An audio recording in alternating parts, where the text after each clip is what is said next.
Hey, I think I'm live. Okay. Hopefully you can hear me. I gave a little bit of notice on this one, so the room I'm in doesn't have chairs. I didn't get the upgraded room with chairs. So so this is going to be I'm doing this from bed. It's either that or the floor or like a bench. So otherwise, it's not a bad room to be honest with you. I was just a little surprised to find that there wasn't any chairs in here. I was kind of like, all right.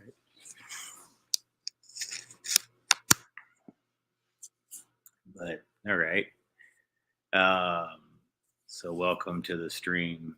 And I think what I'm going to do is start it off with perhaps a bit of humor, I guess. I don't know. I'll probably do some um, some Don CodLeon clips, things like that. Trying to think of what I should do to make this at least halfway interesting, guys. Because I'm realizing as I'm playing back some of my live streams lately, I kind of go like, wow, there's a lot of times where I babble on for a really long time in the beginning. And, it doesn't really just go anywhere. And people are probably like, all right, get on with it. Where's the core topic here?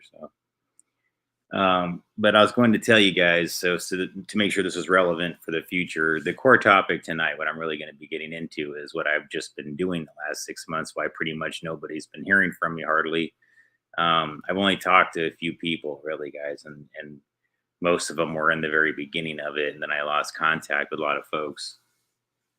Um, and it's just because I don't know what it is. I guess you turn into another piece of machinery. I just start thinking about nothing but work. Even now, I was trying to explain it. Um, like I grew up from when I was about 10 years old. We moved from the Seattle area to Eastern Washington, and we got a farm.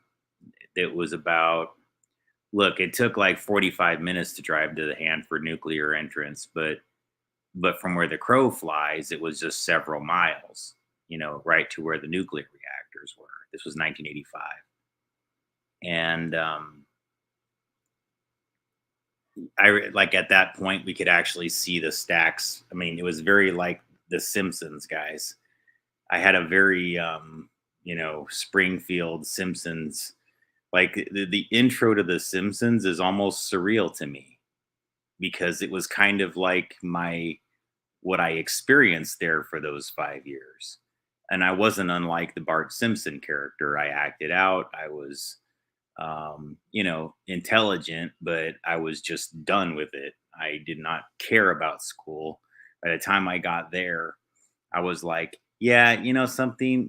I pretty much I'm sick of having the same textbooks that I had when I was in elementary school. This is what was happening to me, guys. Like they put me into these genius level classrooms that were called tag when I was a little kid. Like I took an IQ test when I was like 7, and they put me into this class, with a bunch of these other like little child geniuses, and they were most of them. I have to be honest with you, were smarter than me.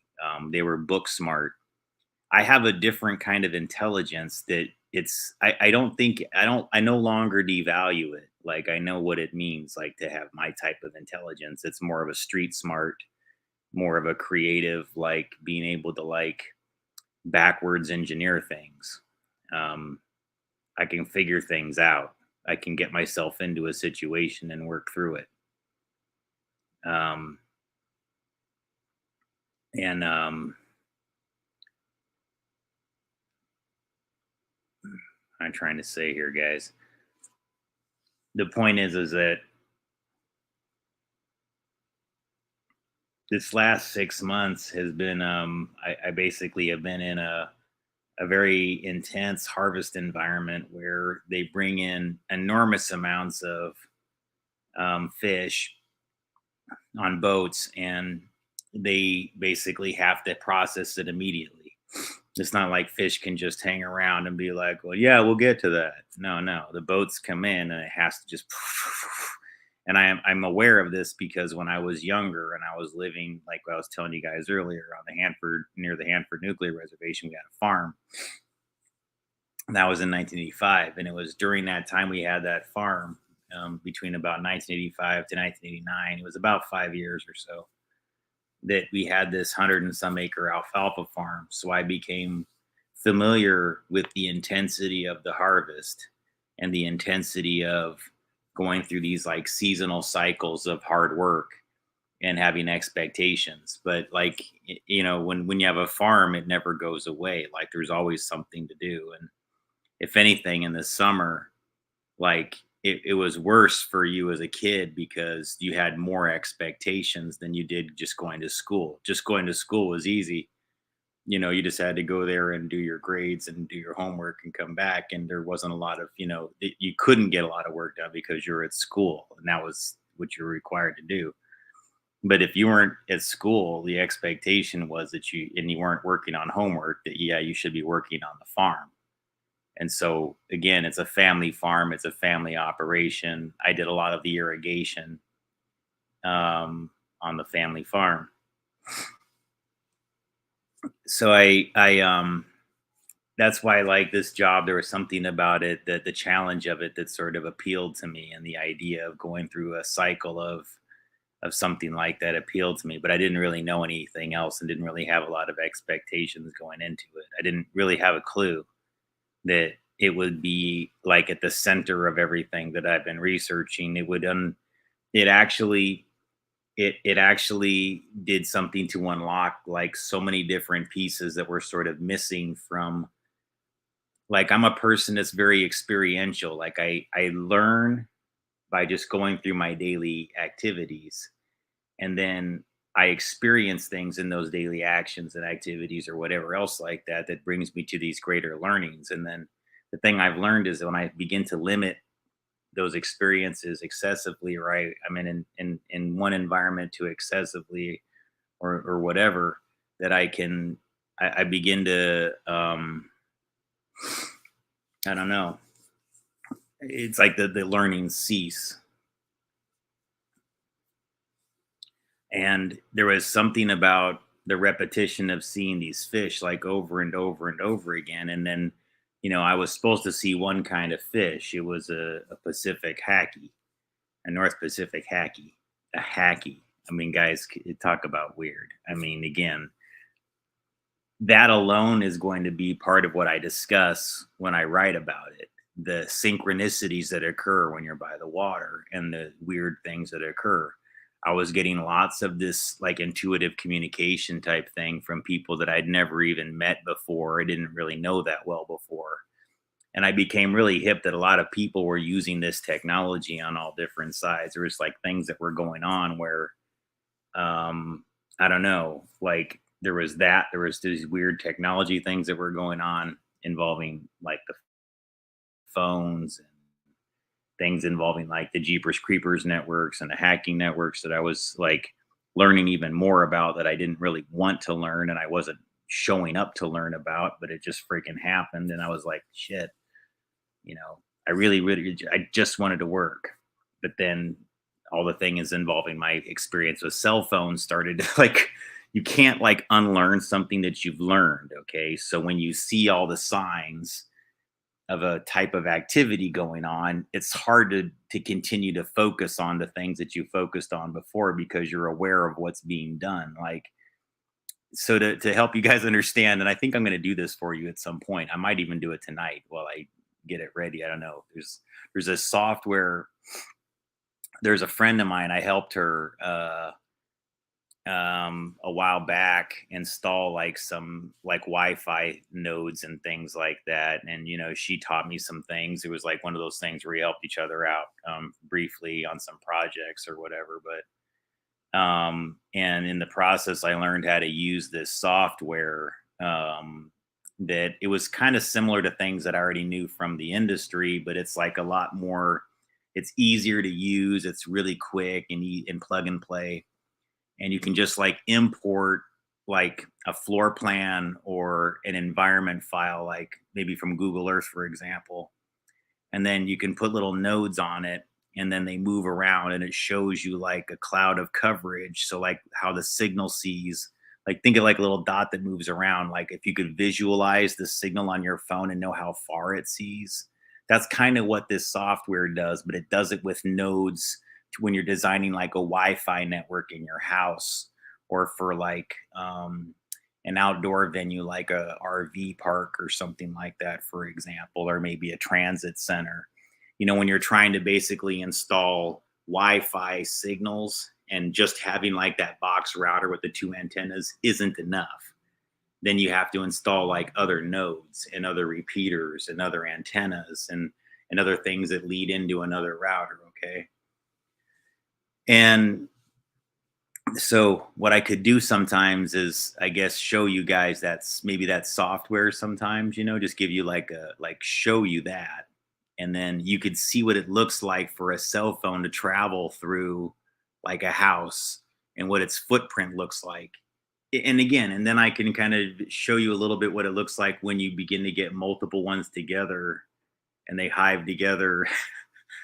And that might help you understand some of the technology things that are going on. And I'm not sure I'm going to do that tonight, guys, because I haven't even opened this laptop very much in the last couple months.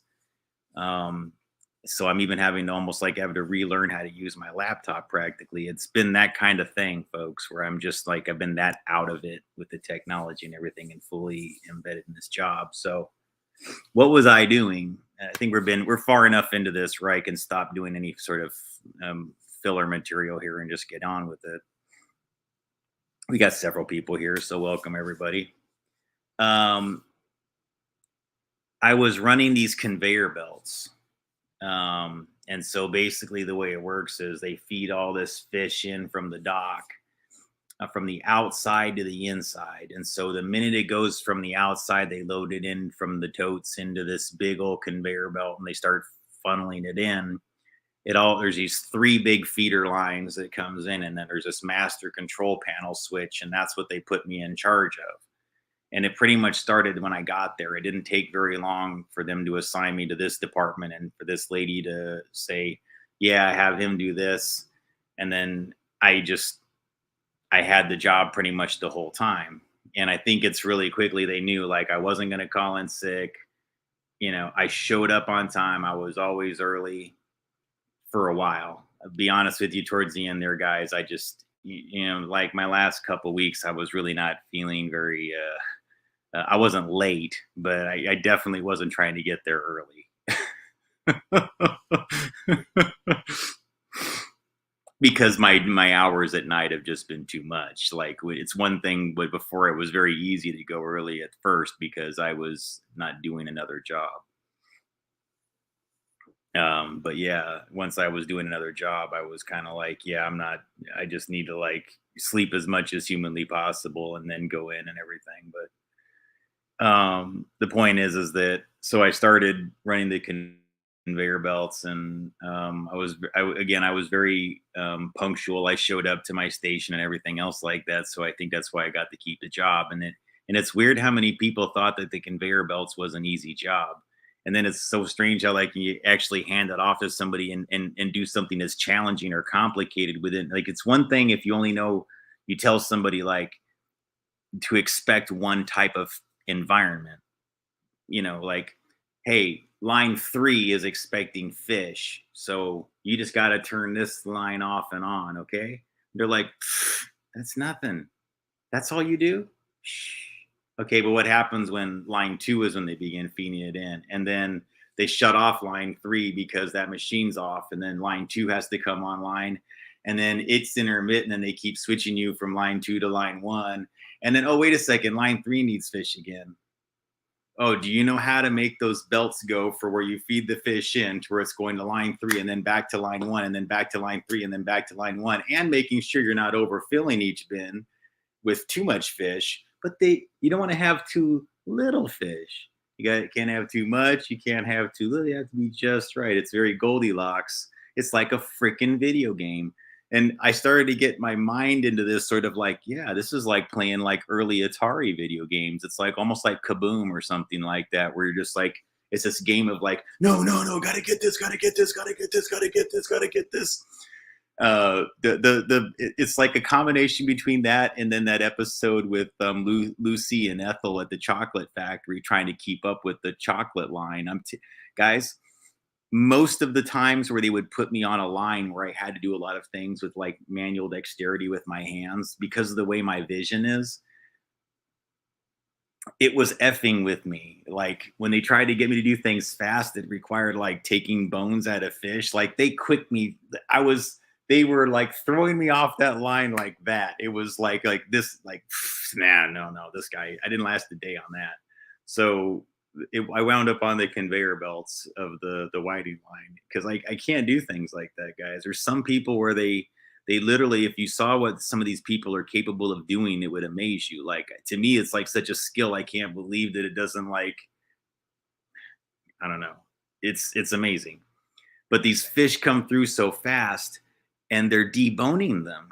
And they're having to like take these little tweezers and quickly just, and I'm like, how did you just do that? I'm seriously like confused on like how I don't even like, because I'm still trying to pick the damn fish up and you've already taken 5 freaking bones out. And I haven't even lifted the thing up and properly slapped it down yet. So these people are just so damn fast. But then by the time I'm reaching the end of the time there and everything like that, there's certain tasks that I know that there's things that I can do extremely well, that I've learned my own technique, that I can and like that. And people will just be like, damn, homeboy can do that pretty good, man. I didn't expect that guy to do it that good, or whatever it is. Like I got to be really good at wrapping boxes and taping them up and developing techniques to like quickly, like, guys, you wouldn't believe, like, for a person who struggled so much with wrapping Christmas gifts for a long time, I'm telling you, like, now bring them over to me, man. I could have all of your Christmas gifts wrapped in like 2 minutes. I've got this thing down where it's like this Michael Jackson like dexterity.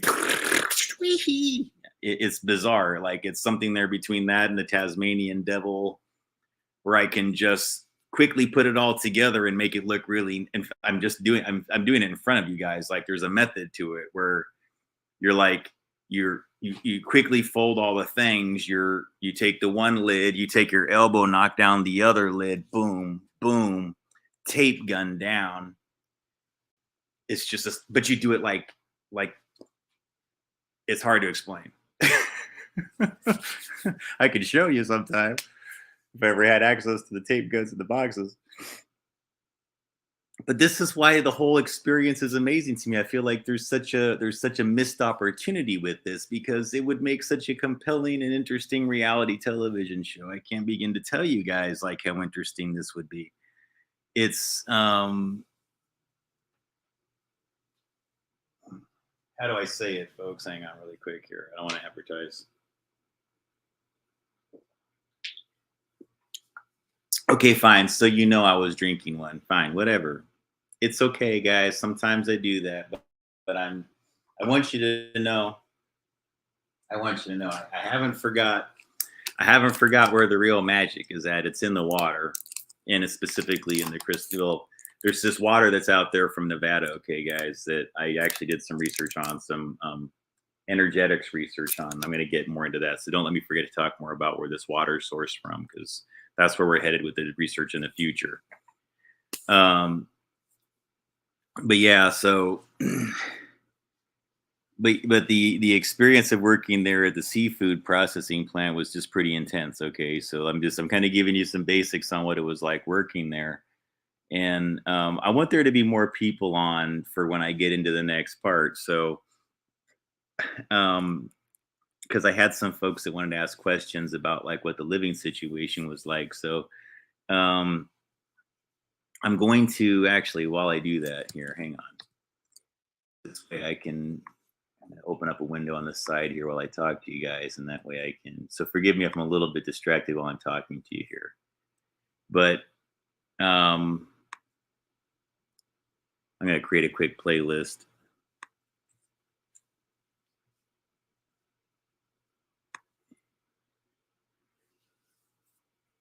a lot of what you were seeing, guys, like with the content that I was posting, was kind of the way that I was passing time when the machines were breaking down.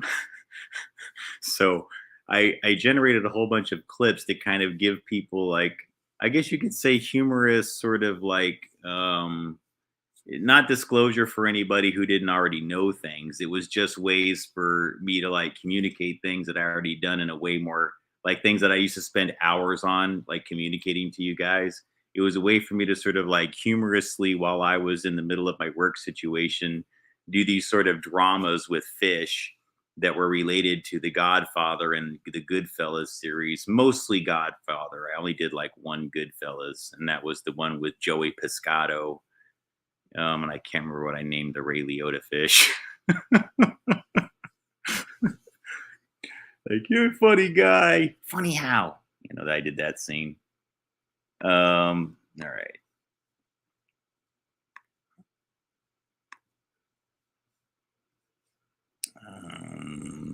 All right. I have to go to my channel here.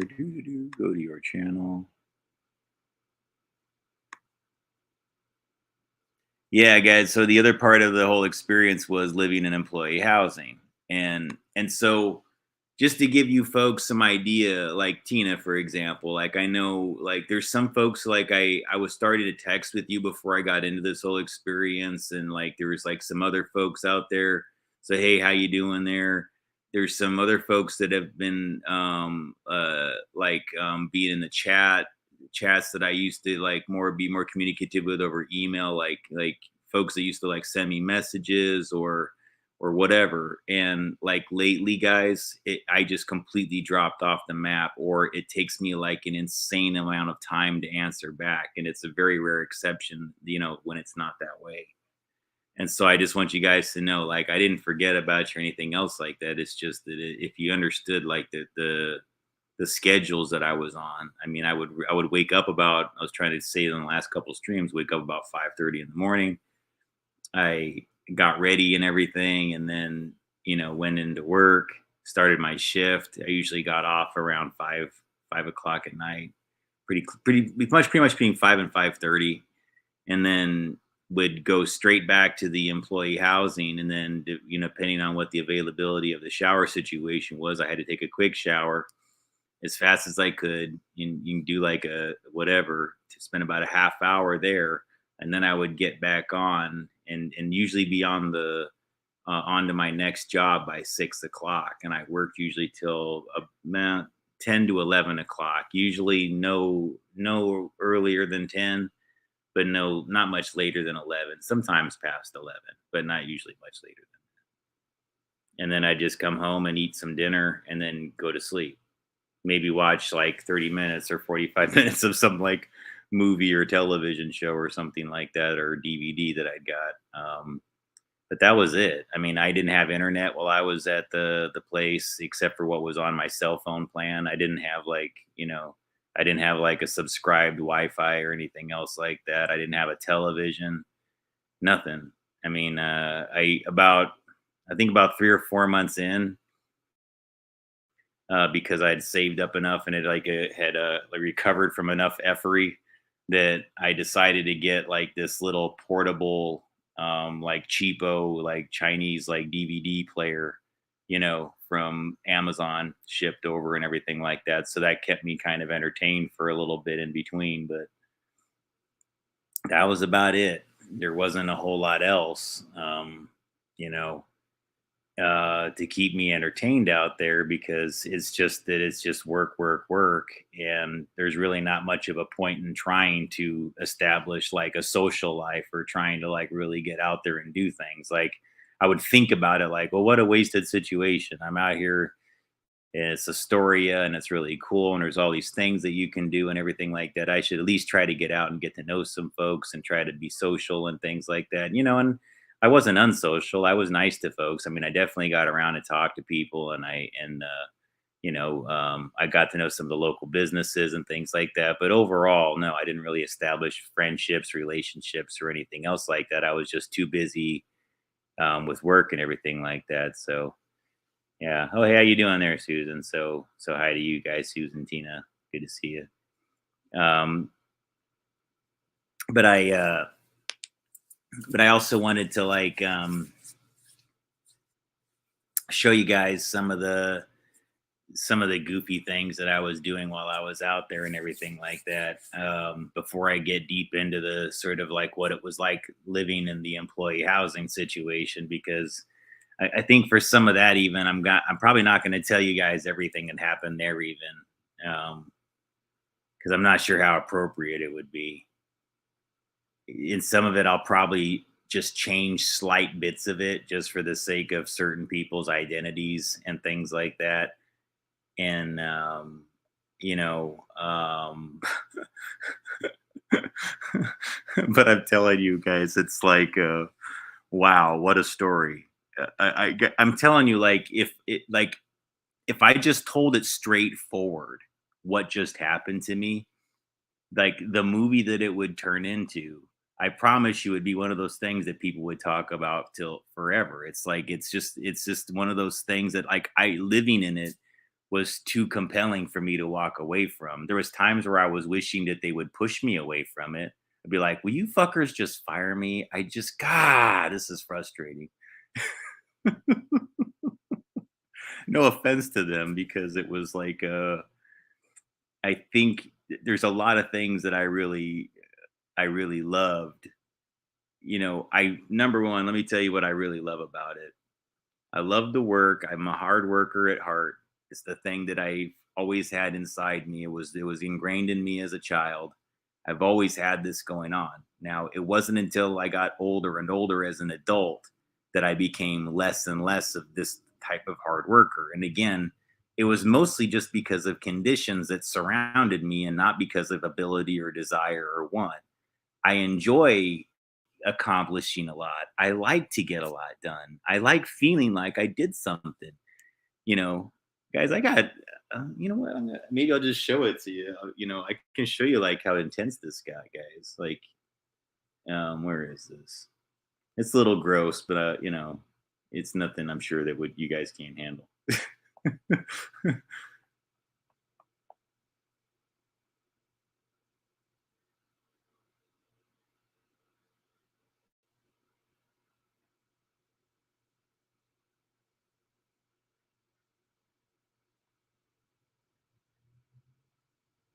Yeah, I mean that's ah, hang on.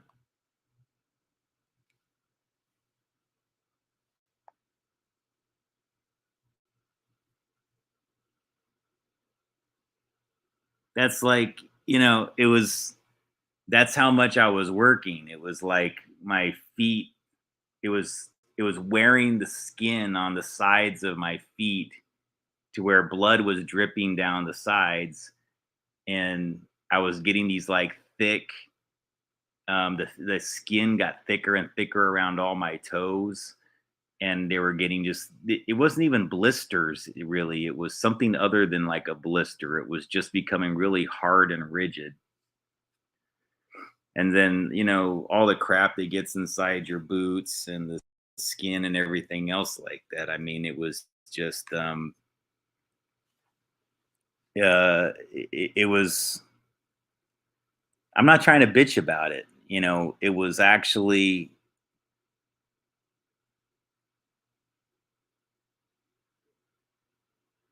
I don't think it's something I'll ever forget. The work experience itself.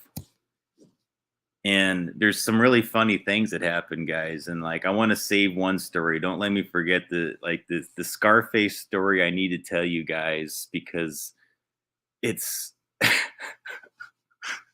like if that ever got filmed, it's one of those classic moments where it's like, oh my god, it was such a Larry David like Curb Your Enthusiasm moment where like nobody understood my joke, and the way it got misinterpreted made me look like such an asshole.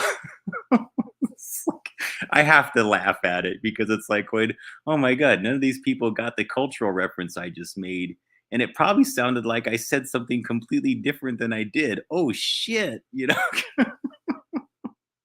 Oh no, why did I do that? Because you forget, like sometimes a joke that's funny to us, coming from where we are, we understand it because we've seen, these movies or we grew up on them or whatever else like that. So, if I make a quote from a movie like Scarface or from something like Ghostbusters or whatever else like that, and me and a whole bunch of other people from my generation from this country have seen it, well, we all laugh. But if you're maybe like 10 years older, than 10 years younger, even more than that than me, and you're from another country, shit, you don't know what movies that I'm referencing are. It doesn't make any sense to you. So it's like a lot of times I'd make a joke like that that would fall flat. And I'm like, wow, I'm really used to these things being funny to people. And these people don't find a single bit of humor in it. See, if you're going to make somebody laugh, you had to find other things.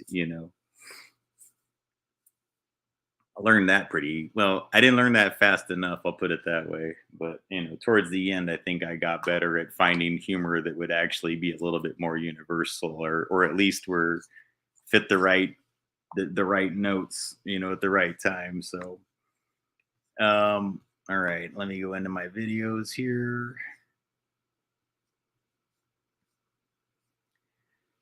Yeah, guys, and then it all culminated with all these rainbows going on out there in Astoria towards the end. So, I don't know what's going on with that, but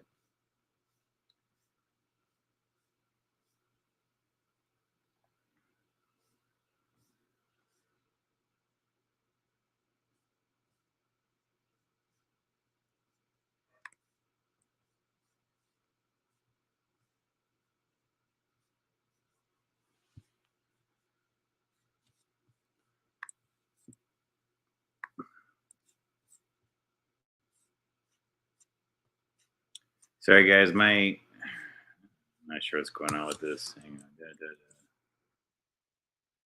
Why is YouTube freaking out? There we go. Okay, there we go. So guys, just for a quick break,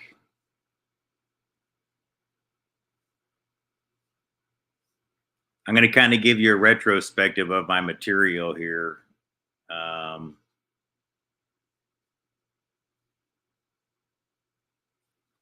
so to kind of walk you through what was going on at the time, because I'm not sure how many of you guys were really following the channel here. So some of these are going to be videos from that time. So oh, Susan asks, are you still working there as a seafood processor?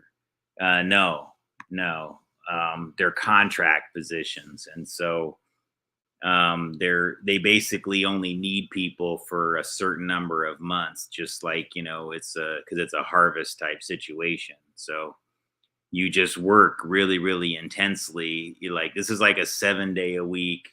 Like they expect you for the peak. I would say you can expect to work probably at least about a solid month without a break.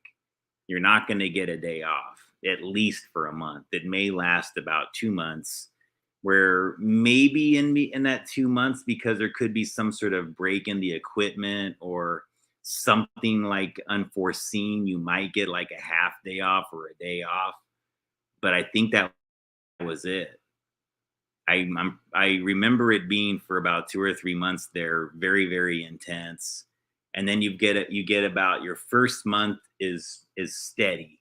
It's definitely full time. It's definitely hard work and everything, but it's nothing that is brutal or that you can't handle or that would make anybody like drop out of it just based on the hours. Now, the work might make some people do it, but even then, guys, I have to be honest with you. I think the people that talk about how brutal it is are kind of overstating it. And but again, meat processing and seafood processing, I think sometimes get lumped into the same category. And I would have to say that meat processing is probably a hell of a lot worse than seafood processing, to be honest with you. And the smell is not that bad. No, wait a second though. This is funny shit. I wish, God, I wish we would have been. See, this is classic television, guys. I'm telling you, with the seafood processing thing, because like I never thought that I had smelled like anything there that was so horrible that I couldn't handle it. But like my last day there actually was finally the time where I smelled something where I said, "Oh no, no, no, no, no, that is wrong. That is bad. That is horrible." And it was this dude, and he was a maintenance guy, and and they called him over to fix the machine because he was one of the only people that knew how to fix the jams on this one type of machine that fillets, and like it separates all the fish and turns it into this nice neat fillet. It just turns like chops off the head, removes all the scales, and then leaves a fillet that the people can trim really really easily and then turn into whatever, a frozen fillet or however it gets processed. Okay. And so the point is though, this guy must have been working on some other machinery, doing some like deep cleaning, and he was covered head to toe in like some old nasty freaking guts from one of those machines, because that's what this is the end of the harvest, guys. So like all that shit that they don't clean up, like in doing all the power cleansing, normally they get stuck in between and way down the nooks and crannies into the places that the machine doesn't even touch. They have to go way down into all those things and get into all those places and clean all that out. And I have to say, man, this equipment is kept impeccably clean, like right down to like toothbrushing every little thing, guys. Like it's very clean. So it made me actually a little bit more. I don't feel like, yeah, once you see like how intense that thing is, and especially like the person that I work for, like she was like very intense about making sure all those things were done right. So yeah, there is a lot of emphasis on cleanliness, and I'm telling you, like all those fish guts and everything else like that. I know you say yikes and everything, but it all gets cleaned up like that. Like it's constant. It's a constant cycle. I started to enjoy cleaning it all up, to be honest with you. I hated seeing all the shit on the floor. And so if somebody else didn't do it, I would get up the hose and be like, clean up the whole floor and be like, got that shit done. Yeah, all right. And it literally have these big old fire hoses, and you have to just power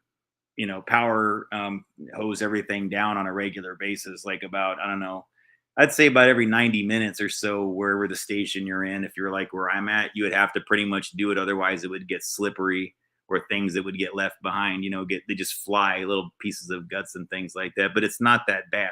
I mean, again, I'm not going to say it's great, but I mean, it's not like it's this whatever. It's a survivable job, guys. I mean, if it wasn't, I mean, I haven't been in a job that was like that kind of like manual labor, brutal kind of hard work in a really long time. The closest I got was when I worked on a farm a few years ago, but even that wasn't that difficult. That was mostly doing things that were like, manicuring plants and trimming things and really light harvesting things. I mean, that was like nothing. This was like a serious, like where you actually have to lift things. And so like my job, guys, like, I was on basically platforms and stairs all day. And so I had to walk up 5 steps to get to where the hoppers were that all the fish fed into. Then there was a platform that saw over all the 3 different feeders, or rather the 3 different conveyors that went into the main places where they made the fillets. And typically, out of the 3 lines, they would have 2 operational that I had to feed fish into from all the outside. So it can be intense because you have to make sure both lines are constantly getting as much fish as they need. And the guys they had working these lines are no bullshit. Most of them are like, usually when my boss, when she had somebody working in those positions, or even mine, she had people that have done multiple seasons. The fact that I was doing that was kind of weird. I talked to a guy that was like, yeah, I did the conveyor belts the last 4 seasons. And I'm like, oh. Like he looked at me almost like, I used to do your job. I'm like, well, I don't know what happened. I'm sorry. I mean, maybe I don't know what's the deal is, but they want me to do it. So, but I don't think there was like it was a bad thing or anything like that. I mean, I think it's just sometimes people shift positions depending on, like, because there might be one year where you were really good at doing conveyor belts, but there might be something else where you know, a completely different type of role might be better suited to you just because your abilities change over time. Where you know, maybe like one year your arm isn't working that great, but the next year it's working perfect. So you might be better at doing warehousing and boxing things than you were at doing whatever. But some of these folks, though, that's what they do. They come back every year for that specific harvest, just like migrant work does, you know, in the farms. Like we would have the same dynamic when I lived in Eastern Washington, where a lot of the Mexicans would come up from Mexico, and work in the Eastern Washington farming fields and stay in the temporary housing and all that. So it's very similar. Like I actually was immersed in a very similar type of experience with, you know, a lot of Mexican folks. But it wasn't just that. Like in the employee housing, I would say that you had a really even contingency between people that were from like Guam and Micronesian islands and Pacific Islands. And like there was a huge group of them, and there was a pretty significant group of African Americans, and there is a pretty significant group of Mexicans and people from areas close to Mexico, but primarily Mexicans. And I would say the plant is probably run primarily by Mexicans, quite frankly. They're in leadership positions. They're a good percentage of the staff, at least 50, 60%. And it's to the point where, in order, I mean, if you're going to be one of the supervisors there, you are in a position to where if you don't speak some Spanish, you're not willing to learn some Spanish, you're not even going to be able to lead the crew at a basic level, even at the supervisor level, because the supervisors will speak mostly Spanish and hardly any English. Um, and so it's what I think really makes it a compelling situation to be around, because I got to watch as a person that, again, I want you to think about how this is all working. These are all people that have to manage a very challenging environment where things that change at the last minute. You don't know when the fish are going to come in. You don't know exactly when they're going to catch some or when they're not. Just like a farm, like you can kind of guesstimate when your crops are going to grow. You can go, I think that's going to happen by next week. But what happens if there's a storm? What happens if there's a drought? What happens if there's all kinds of unforeseeable things that can occur? And so there's the drama of that, right? But the thing that really kind of like amazed me was how, so you have people that were in the leadership that were mostly English speaking and very few that were bilingual, and they're leading a group of the mid-level supervisors that are primarily Spanish speaking or mostly Spanish speaking with a little bit of English, or they're bilingual. And you have that whole dynamic mixed in with a whole bunch of people that come in from various parts of the country, you know, that are just looking for jobs, right? That are from here in the United States, and they all get bussed in. And so those groups are usually this mix of, you know, that's what's the rest of it. That's where you have a lot of people that are like African American, and some of the white folks that come in from the other areas and everything like that. They're more in that mix in that group. Yeah. So to watch how everybody manages such a challenging environment where things change on the dime and you have complex things you have to like communicate, really, like they're doing it a lot of times with hand signs and just by pointing to things, or by getting somebody to mediate the conversation, and or like going like, I don't know what you're saying here, I'm going to bring somebody over, and they're like, so what is he saying to me? Like, well, she's trying to tell you that this is everything like that. And then I go, oh, okay, well, I understand that now, let her know that I'm cool with that. You're like, yeah, yes, and just she'll say it in whatever language, and they go back and forth. And so that's how things are done. But for the most part, you don't even ever get to that point where you even discuss it. It's almost always done with pointing and hand signs. I mean, almost all the work, like you, that kind of thing. All right. So, it was pretty intense, guys. And so then, um, the other aspect of it, I guess, was the employee housing part. And that's where I think, again, when you talk about reality television, I think if they ever wanted to turn this into a show, and I really think they should, because I have a reason why I think this, guys. I think it would solve a lot of problems. I mean, I think it's one of those win-win types of things. There would be almost nobody who loses, to where I don't really understand why somebody doesn't do it. It's just, it really, and I even said this to the person in human resources when I was working there. I was telling her, I was like going, God, this is like, and I expressed like how impressed I was with my boss, even like going, this is like so amazing to watch, because I was, one of the reasons why I was in there with human resources, because there was these issues, that were going on in employee housing. And then I was, again, sometimes I was a person that was getting talked to about something, and sometimes I had something I had to talk to them about. But there was just drama. And if you can imagine, guys, like what the real world on MTV was like, just take that, what I just told you guys, like, can you imagine what it'd be like having something like the real world MTV, but with a seafood processing group in their employee housing? You guys, it is like, it is beyond like a missed opportunity. I can't even begin to tell you. Like, that's one of those things that just sort of needs to happen. That's the best thing that I can say. And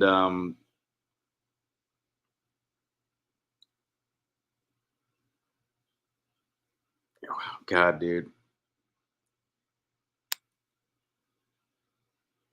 how do I say this, man? Like, I'm trying to think of some stories. Like, a lot of the stories I tell you might just gross you out. I'm not even sure they'd be entertaining. They might just be like, you go, oh no, that did not happen. So I'm trying to like pick which ones I tell delicately, because it's that kind of thing, you guys. Like, I'm telling you, like, there's some things that if I said it would just seem like it was just something that you saw in a movie. It doesn't seem like something that would happen in reality. And sometimes that's why, again, I remind people that I do have a family that is connected to a crisis actor company. So a lot of times I question whether or not the person that's in front of me isn't just part of that system of effery, that's just doing something that's supposed to be a crazy story for me to talk about later, that people go like, that didn't happen. I'm like, when, you guys, I'm not sure why it happened, but it did happen to me. But there could have been all kinds of reasons why. And again, just keeping that in mind, it's a very distant relative that I don't even know. But yeah, like, I've got an uncle that's a blood relative who married a woman that worked for the Department of Justice as an attorney, and then her sister owns, or is a co-owner of, this company called Proact Crisis Assault Training. And they have a network of actors that are crisis actors that they train. So again, when things happen to me and somebody's acting ridiculous in front of me, I always have that light bulb that goes off going, is this actually happening to me in a real way? Or is somebody staging something in front of me for me to react to? And this is the part, like, guys, like, I wish you understood, like to the average person, that I'm trying, like, to somebody who doesn't know me or isn't familiar with my material, like what a challenge of like of a universe that is to be in, because it's almost like they do that almost like they want you to be the boy that cried wolf, because they're doing things themselves for you to react to. And so a lot of times I'm a little bit like, I'm not sure what I should react to. I'm not sure what I'm immersed in that's a genuine situation versus a manufactured one. So,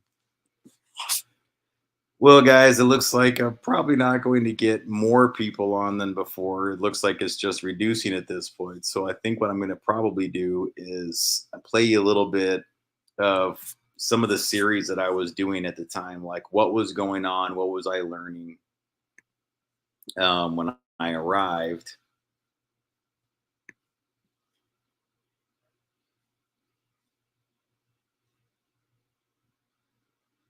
I'm not sure, guys, if I should do this or not. Silent mind, human earth, brainwave. Yeah, actually, because it kind of connects to what I was talking about today. But I don't want it to be so much about that. I mean, it's more about the seafood aspect of it, guys. And so the thing is, like, one of the things that was like compelling to me when I was out there was like this whole thing with the rockfish and the arrowhead flounder. And so I want to show you guys some things really quick and flesh it out more where I'm not like in a hurry in some video clip in the plant, just trying to like get the idea out, because that's what was happening. Like, in only one of these clips that I actually take one of these little fish away and film it separately. And most of the times I just had to grab one really fast and go, okay, here's my thoughts. So I want to discuss this whole thing involving this rockhead or this rockfish and arrowhead flounders to give you an idea of like why I think what I think and what it connects to my research involving energetics, magnetics, polar shifts and things like that. I'm not going to pretend to have some huge understanding of the way magnetic poles work relative to, what most scientists do or anything like that.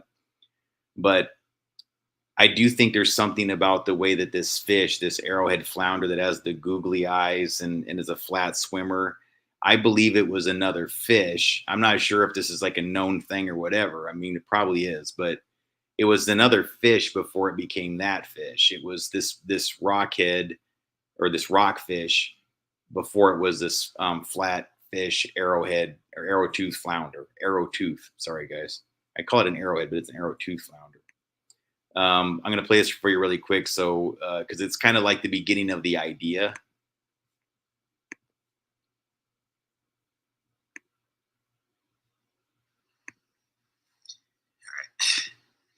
I want to talk about this fish because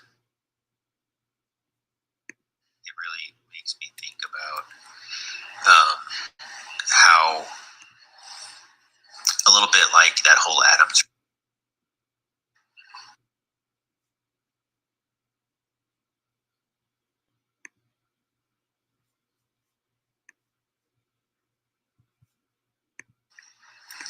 All right.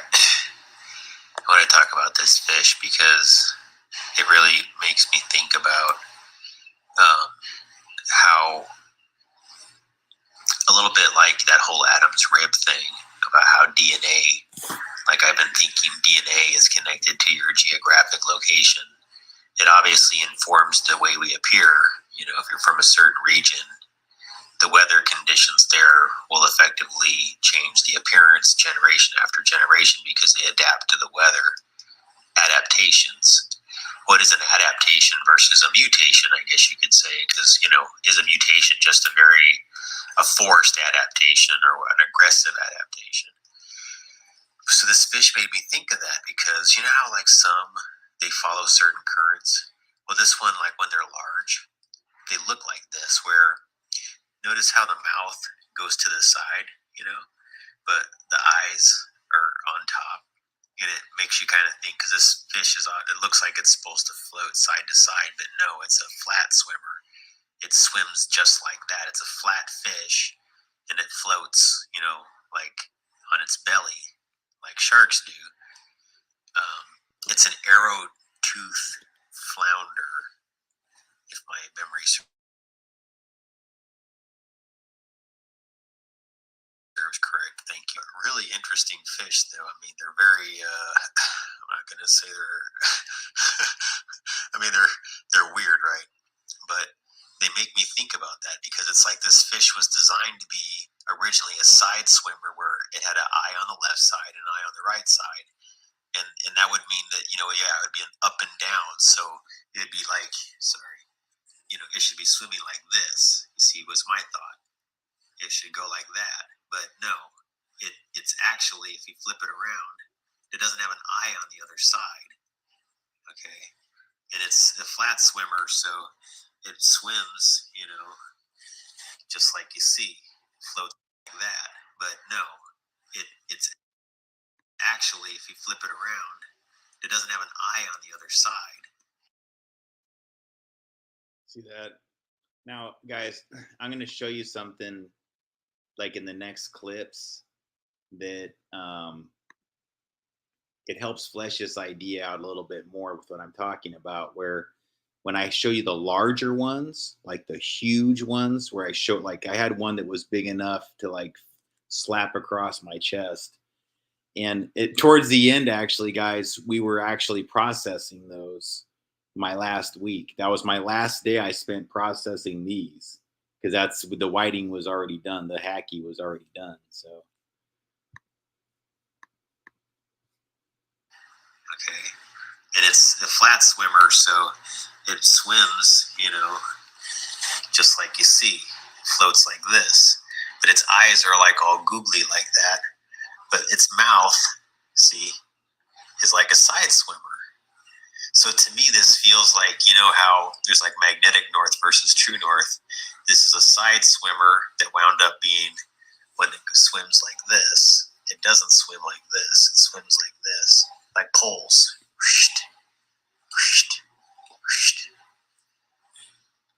That's what this makes me think of. Like it was supposed to swim like this, but that shift that we experienced at some point, there must have been a shift where this fish that used to be swimming this way had to adapt to the different currents. And so its adaptation over time became that it began to flip. That's a theory, okay? I'm thinking. And then it became a swimmer like this because it follows currents. Otherwise, it'd be going against currents, right? And that'd be like effing with its ability to travel. Like, salmon have cycles. Because you guys think about it, how the hell did it get like that? It didn't get like that normally. Its eyes didn't just magically shift over to the other side of the freaking fish. It doesn't go from having a mouth that looks like this to, I mean, again, guys, it was designed was to go like this. Yeah, the fish's see, Susan always like, see, Susan, you're so good at articulating things. I'm like going like, it's supposed to be like this or whatever, and then she goes and says something smart like, the fish's lateral line has migrated. Yes, that's correct. That's the better way to articulate it more intelligently. Yeah, and you'll see this more when I go into the other clips because I get larger ones and I compare them. Okay, so bear with me here. I keep interrupting it. Go with certain currents. I think that's what happened with this fish. It just makes me think a lot about that. So I just wanted to share that with folks. I think this has something to do with like adaptation, region, and like currents relative to north.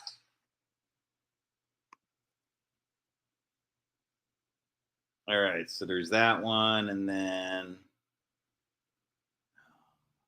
here I'll just share this one with you. My cool ones in between the artsy fartsy ones here.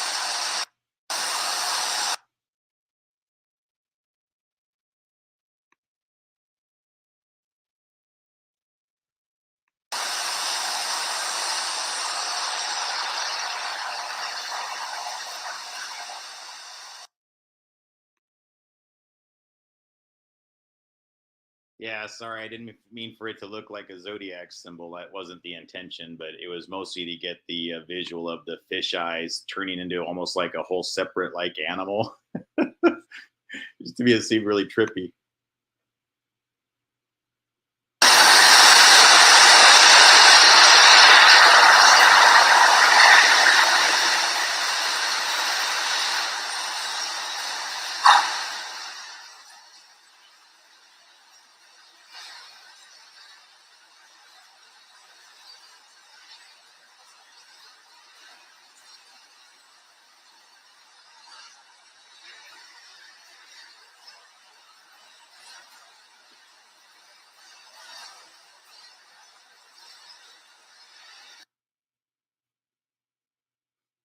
So I was just trying to mess with like, like optical illusions using the fish eyes, like turning the eyes into a pyramid. I don't know.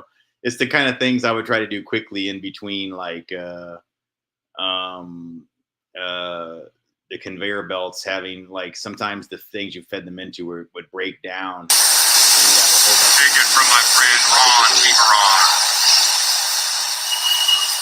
Live every week like it's Shark Week.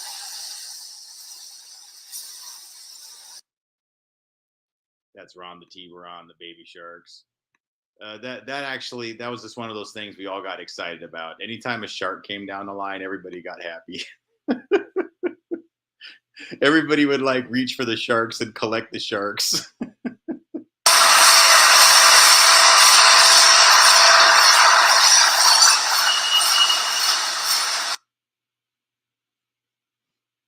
Yeah, not all of them are all that impressive, guys. I'm just kind of scrolling through here to give you a quick little history of what I was doing there.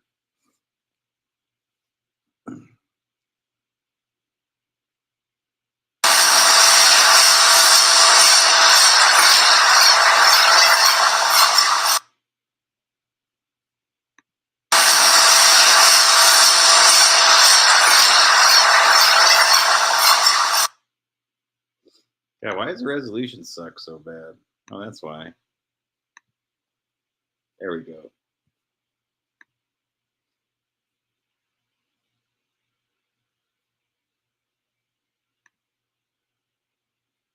Oh, squids excited me too. I always liked when a squid was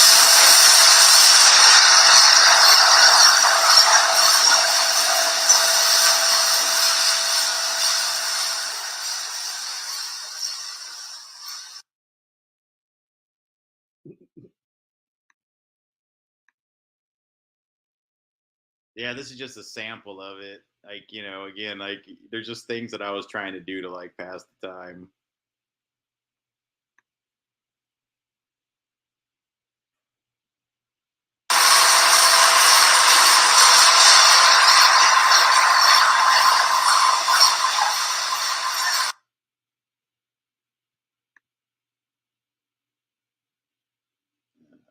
Okay, here we go, guys. Here's more about adaptation here.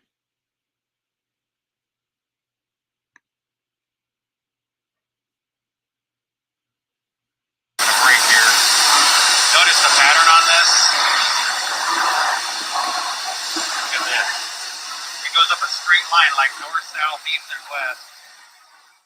If you look at this fish, it's like north, south, east, west, like all the poles. Like that, like that. North, south, there's south, there's north, right? And then fishes travel along magnetic poles, right? They follow the poles. So I have this theory, like the arrowhead flounder, I think adapted to be a flatfish because of the change in the Earth's rotation. And literally, true north changed by a certain number of degrees. So I think that this fish, when we were at a certain true north, it was going like this in its evolution. And then when we had like a deluge, something caused this fish to go off course, and it created this new pattern. Because I think that it forms its shell through the currents and through following certain ocean waves. And so when the true north changed, I think it actually went from here to here, and then it started going north again. But I think that this was during like a time when there was like a deluge, like a disaster, and it threw all of our compasses off the poles. That on top of this just being a really luminescent fish. Like all the colors of the rainbow are there. And as you turn it around,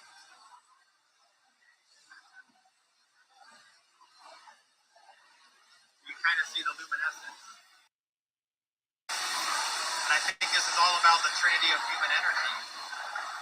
It's about how solid matter comes into existence through repetitive motion, energy, frequency, vibration of the ocean currents, the ocean waves, forms a unique pattern on this fish. So it's 0 degrees north, 90 degrees east, 270 degrees west, 180 degrees south. Makes sense?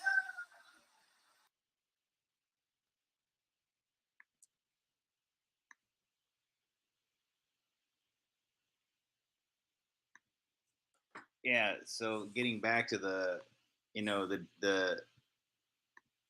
if you ever like pick up When one of there was these like a cods, hang deluge, on, sorry, like a disaster, actually, and that's it a threw good all of our. spot. Okay, hang on, right about there.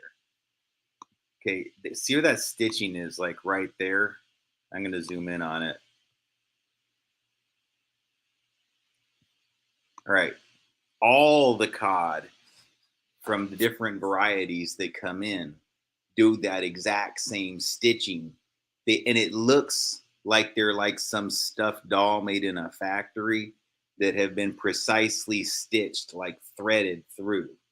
It's trippy, the precision and how perfect it looks from fish to fish to fish amongst all the different cods, whether they're these like black cods or rainbow cods or these gray cods, all these different varieties. They have very similar appearances. They'll have like a similar expression, a similar type of eyes, their smile, the tube shape of them, the rigidness of them, and everything else like that. Especially the cods, they'll all be very different colors, but there will be a commonality amongst like all of them with this stitching that you're seeing right here, where it does this thing where it goes, you know, it goes straight up for a long time. It's harder to see right now because you don't see the whole fish. Maybe if I zoom back. Ah, shit. Now I totally took it out.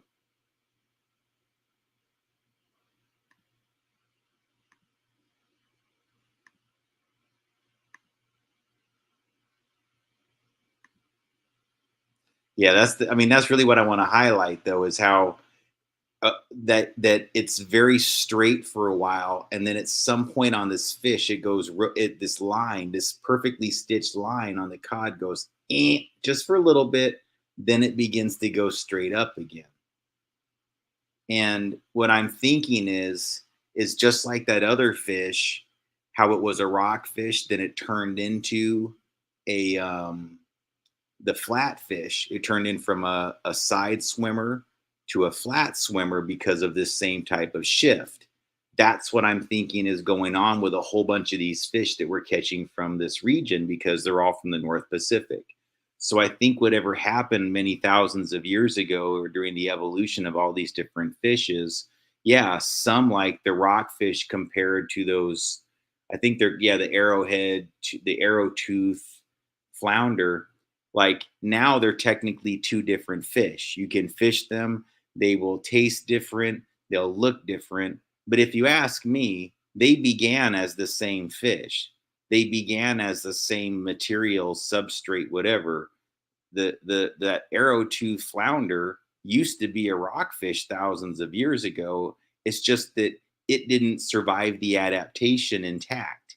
The other ones, they make it intact because maybe the intensity of the currents where they were within the ocean while this deluge, this disaster, and all these currents were changing, it just didn't impact them because those other rockfish, they stayed unaffected. But the ones that got hit by it were pushed down, down, down. See, the water currents were like forcing them down further and further where they weren't used to feeding, they weren't used to fishing. So the ones that survived, the only way they could survive over time is their eyes started to go like, "Ah," and he started to go. I mean, that's because the water is shaping them, and then those fish turn into the arrow tooth flounder. All I'm saying is that I think that what's going on with these is something kind of similar. It's actually like it actually affects the structure within the stitching of these, and even the skeletal structure because of the way that they have to form their shells in order to like be more, what do you want to call it? They adapt to the currents in ways that make them more efficient. That's just the way that all of God's machines, whatever you want to call us, God's creations, we function like these perfect machines when we're let within nature, when we're harmonizing within nature. So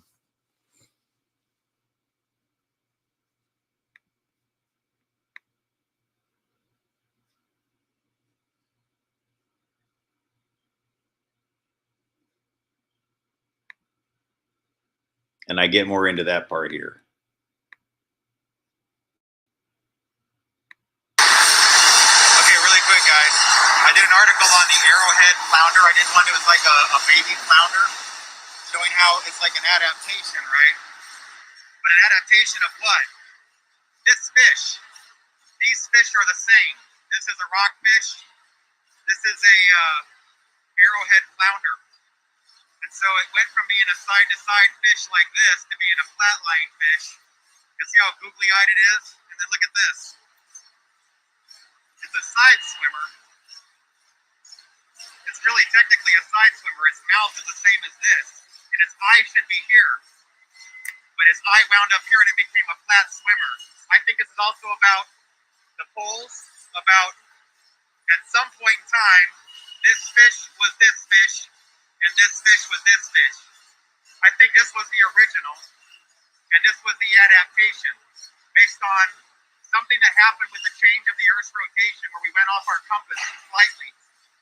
And this arrowhead flounder, if you ask me, now it's a flatfish, but these are relatives. These are the same fish. It's just an adaptation. You can see the way the lines follow very similarly. The fins. It's just that this, it's like you took this and went like slap and flattened it. Pretty cool, huh? I just wanted to share that with you. You might want to watch my article on the arrowhead flounder. Thank you.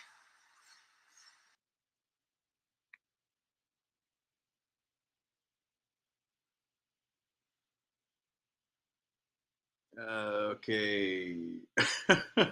All right. Quick comedy break. Welcome back. This is Gabe Cod and the Codders. This is Welcome Back, Cotter. Welcome back. Your dreams were your ticket out. Welcome back to that same old place that you laughed about. When your friends have all changed since you hung around, but your dreams have remained since you turned around. Who they thought they lead you? Who they thought they lead you? There where we need you, there where we need you. Yeah, you need him a lot, cause you got him on the spot. Welcome back. Welcome back, welcome back, welcome back. Welcome back, welcome back, welcome back. Thank you, everybody. I'm Gabe Cotter, and these are the Cotters. That was Welcome Back, Cotter. I do appreciate you listening, and stay tuned for more Fish Time Karaoke.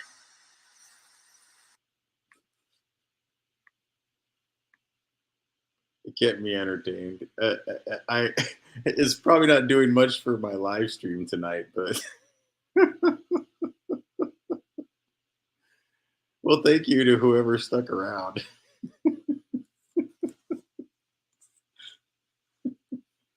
You any guys that want to hang out and talk about fish with me? Everybody,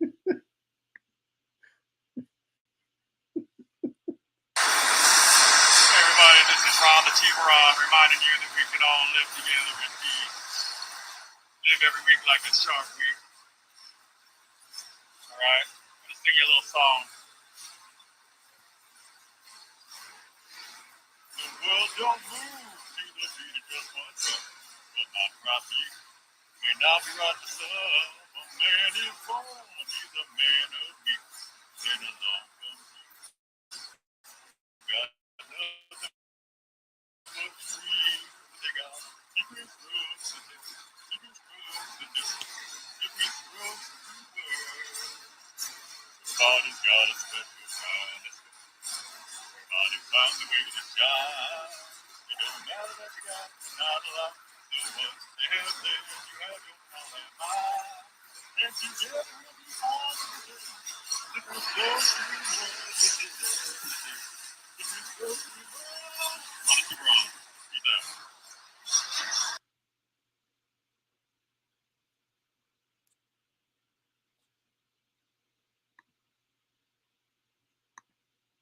Yeah, Susan says, love the atmosphere. Welcome back, Cotter. And it bothered me so much they had the MK Ultra programming off that show.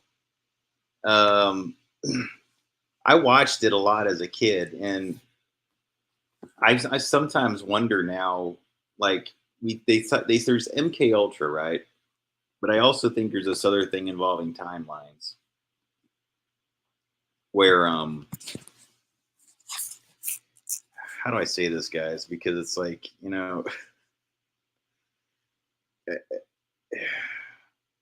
kind of wanted to stay on topic with the seafood thing and the Don CodLeon thing here, and I'd talk about the weird things more another time. But I've learned in my own research and just in things that have happened to me that quite a bit of this material that was from that era, from when I was a kid, especially some of the programming that was quote programming. Yeah, there was a greater like deep state, perhaps the wrong term.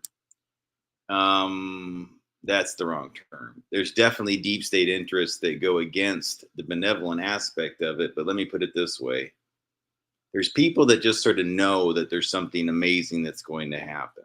All right. And it's been in the works for a long time, and it's going to be great. I mean, it's going to be a totally new era.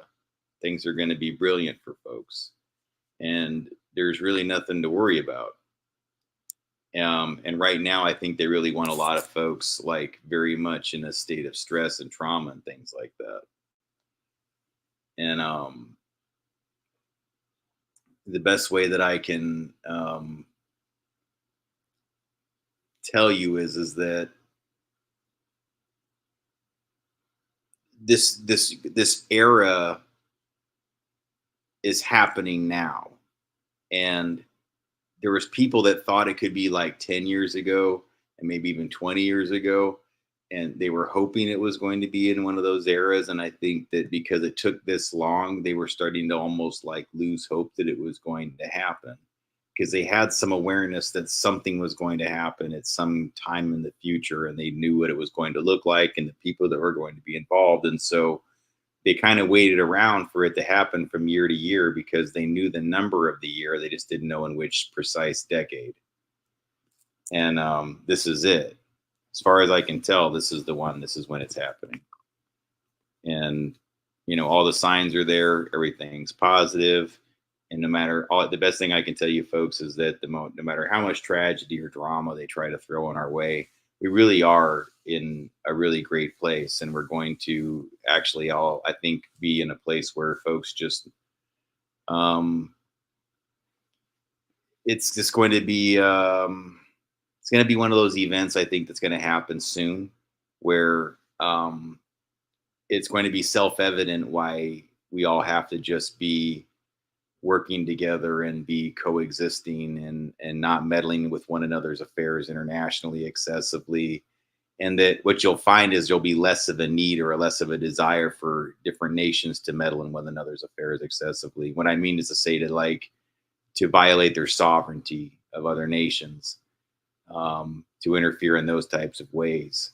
And so when people make excuses to violating the sovereignty of other nations in the name of defending them or protecting them, for example, like, what does that do for America?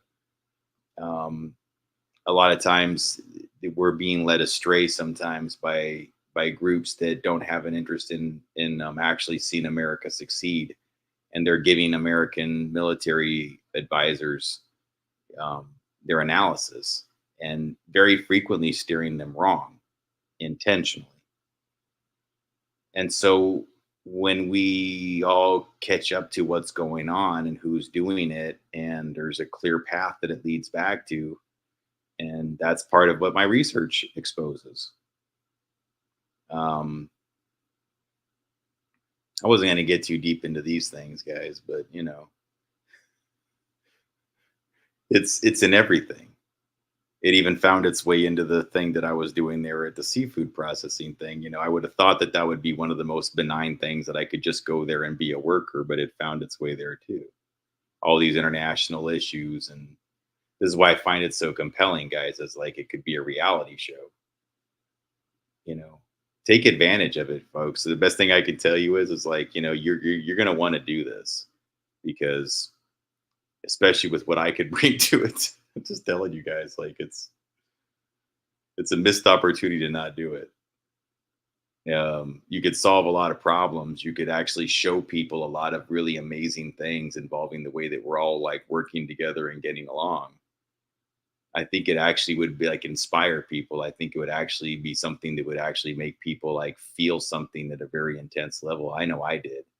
Honestly, guys, I couldn't go back to the work site because I think the last and I actually had a stomach issue going on and I had sick time I needed to use anyways. And there was no way I was going to stay longer than 6 months, so I had to use it. So yeah, I just didn't go back. Um, my last couple days, I called in, and I knew that if I went and worked those lines and was around my boss, I wouldn't have made it through the day, guys. You all know how I am on these streams. I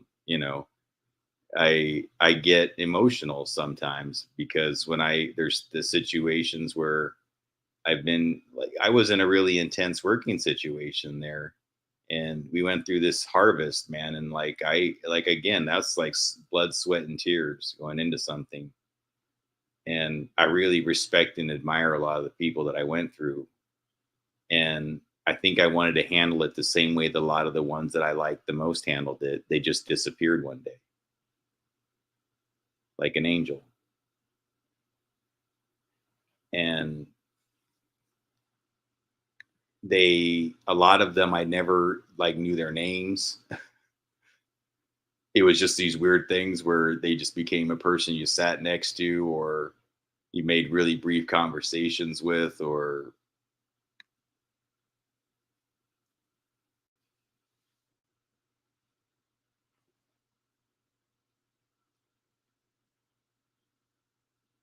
but I didn't want it to be one of those things where like I made it challenging for others to get through, or it was challenging for me to get through either. So I just didn't want to like even put myself in that position. And but yeah, I knew I was going to like miss some of the people there definitely. And it's weird, like again, like a lot of them you just don't even get to know their names. You don't have more than like buenos tardes, buenos días. No, no, no buenos días, it's buenos tardes. And like always correcting me. It's not day, it's afternoon. Oh, you're right. I'm sorry. I always get that wrong. I'd always have to explain to this one gal, like, okay, I know, but in English, I get that wrong all the time. If it's the evening, I always say have a good day. So it's going to translate over to Spanish too. Um, but yeah, you know.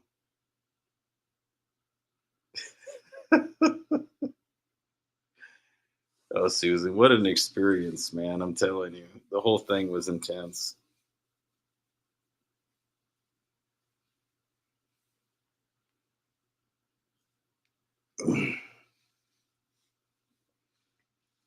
I there is drama, guys. So like, some people ask me about some of the other things, and I'll get into that in a little bit here. And I'm not going to make this one incredibly long tonight. I'll probably cut it off soon, but I'll show you a little bit more fish clips. And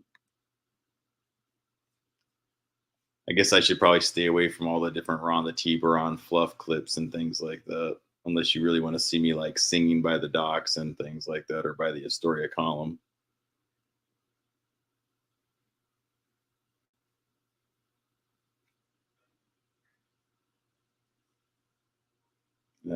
Let's see here. Shark Week. Yeah, there's too many goofy shark ones. I'll have to do that on a separate night. I never even got a Don CodLeon. See, those are the ones that I wanted to play, but um,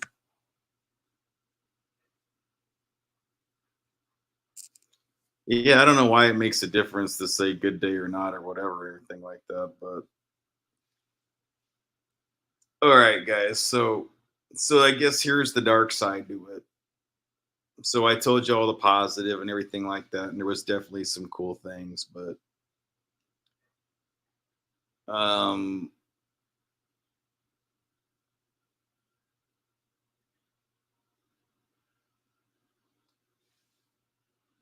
the employee housing situation, I think, was probably one of the most like trippy parts about it because, I don't know, guys. That's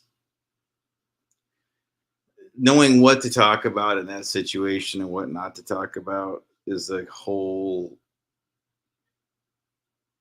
bundle of, I don't know, that I think would be better suited for like the book and with slight modifications to what actually was happening just because it is just too direct. But yeah, there was some intense shit that went down at certain times where I don't know, the average person I don't think would have ever made it through that 6 months. So I'm pretty proud of myself at this point. I'm actually pretty damn freaking proud of myself. And it's bizarre that this bullshit keeps happening inside my chat because it's like, well, it's one of the people that was in the chat the other night asked me like, "Hey, did you ever figure out what was, or did you ever run into that pimp again?" And again, guys. So I did this clip, where again, like I don't want my channel to focus excessively on these people, okay, that do this type of shit. I don't really want it to be like that anymore, to where we're always talking about them and what they do, and again, what the mafia is doing or what the family's doing, that kind of crap. And so I try to approach those things more humorously now, not necessarily to put them in a sort of any sort of like um, to reduce the seriousness of it in any way, no, but so that I can sort of like reduce like how much of impact it has on me. I don't wear myself down trying to talk it through, and um,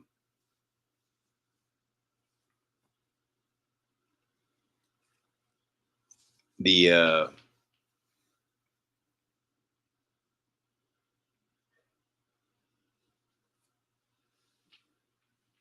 how do I say this, guys? So I already told you like one thing that happened, right? And there is a situation where there was like they were shuffling a whole bunch of us around for a while, where we had a whole bunch of different roommates because some people got sick and some people didn't, and they didn't want to have sick people close to the people that weren't sick, just because again, it's that kind of situation, right? You got to make sure you handle any situation where anybody's getting ill. So people got shuffled around for a while. I stayed healthy the entire time, guys, just like I always do. I hardly ever had any signs of anything that didn't last, but like a blip. Like I don't know. There's like maybe sometimes where I thought I might be sick for like like a few hours or something like that, but it was always one of those things where it was just like more of an allergic reaction. And the only times they ever called in were stomach, just because you can't work the conveyor belt lines and have anything going on with your bladder or your stomach because again the intensity of it and the lack of people that know exactly how to do your job, it just doesn't jive. You can't whatever, right? You can't have somebody easily just slip into your job and do it quickly. They have to train somebody. So but the point is that there was this one incident where we got shifted around and I got introduced to some guy that I had never seen before anywhere on that job.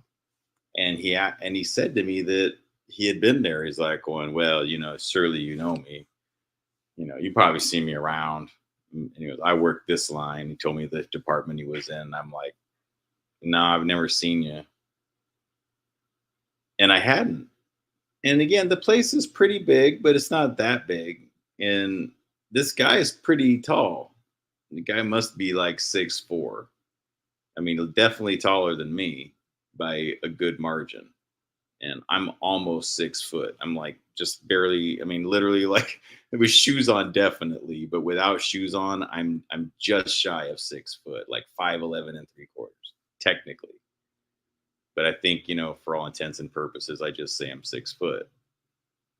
But again, when I'm standing next to a person that's 6'2" or 6'4", you can definitely tell the difference.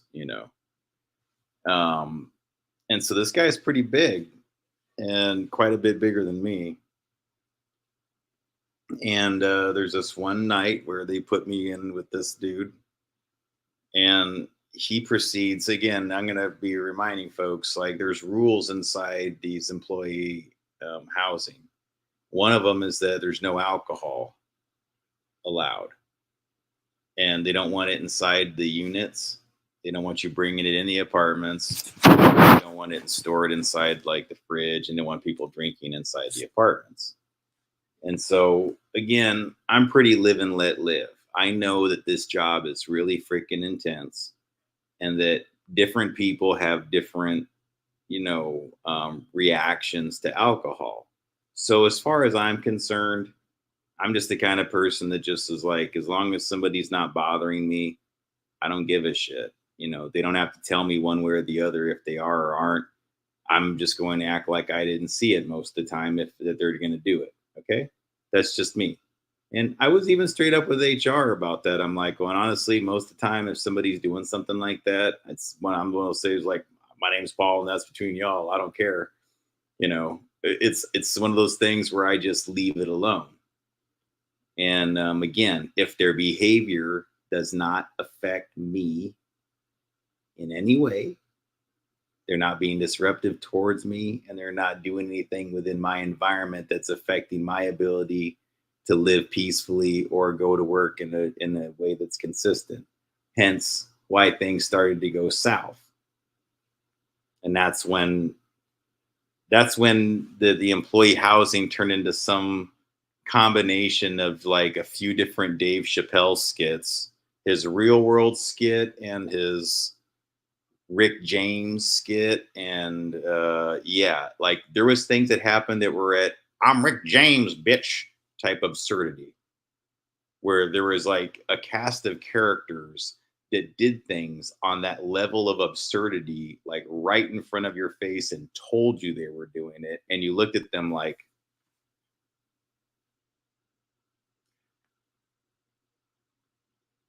you might be the most like painfully like clueless, like I don't even know how to describe a person that does shit like you. Did you really just do that? That kind of thing.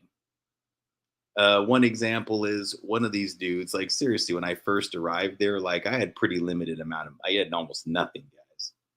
So the amount of food that I got from the groceries store when I first got there had to last me until I got a paycheck. It was like that. I had nothing.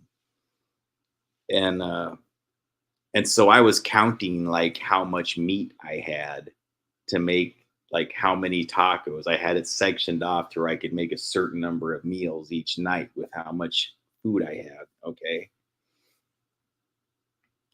This dude like straight up just takes a big bunch of my taco meat that I had made. And I mean, I got pretty good quality ingredients and everything else like that. I did it all by myself. And I was really happy about this. I'd really gone through a lot of effort to make this meal and get all the things for it. And so when I open up this container and I find myself with it like less than half of what I started with, and I know I didn't eat it, I was pissed. I was really, really pissed.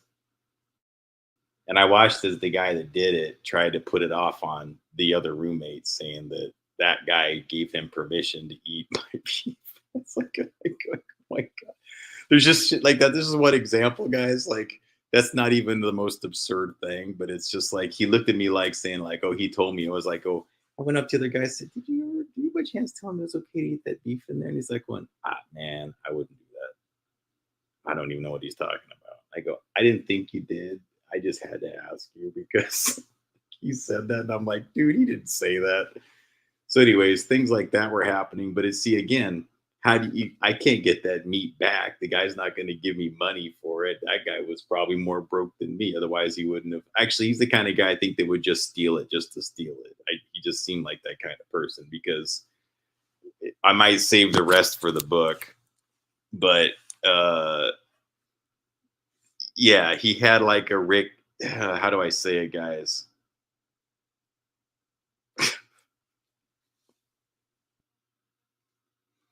Trying to think of a way to like delicately cross like the metaphor of the Rick James sofa story. It involves a sofa. It involves offensive things.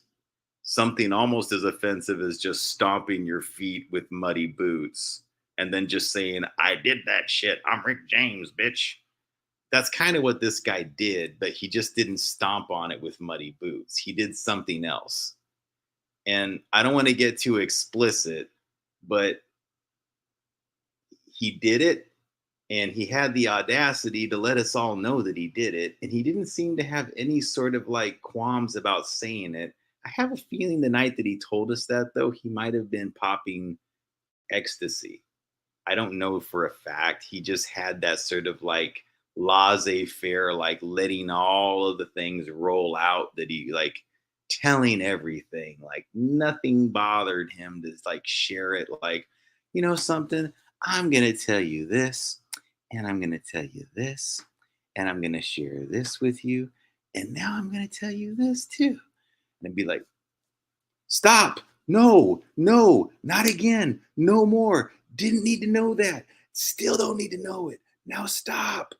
It was like that kind of thing. Me and this other guy were just like, I was looking at him like, is he gonna tell us more? No, please don't. I'm like, seriously, I'm eating right now. I'm eating, man. This guy just sits down at this table and I'm eating right now, and he's confessing to things that I really don't need to hear about while I'm eating.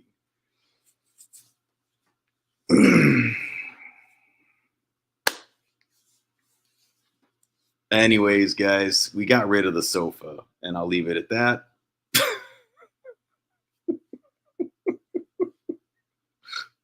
I made a serious appeal to certain folks that the sofa needed to go. The sofa in question had to go.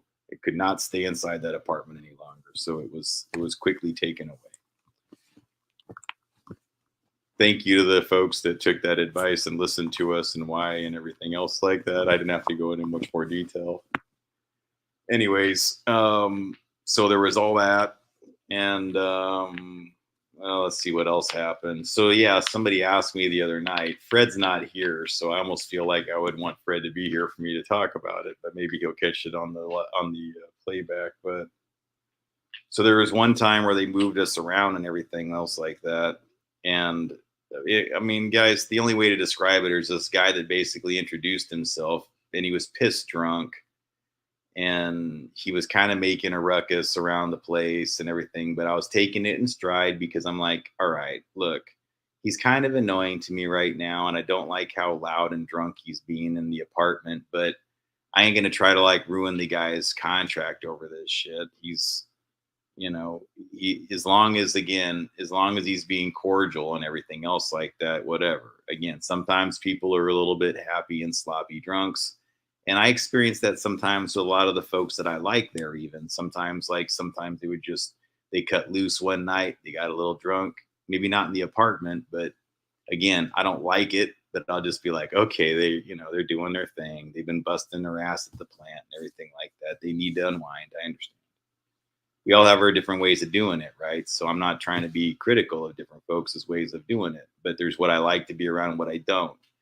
And the problem I have with the drinking aspect is it usually makes people like super freaking like boisterous and like amplified and loud and obnoxious, more than average.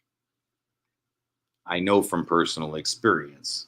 I used to be a person that got louder, more obnoxious, more open when I drank, like most people do.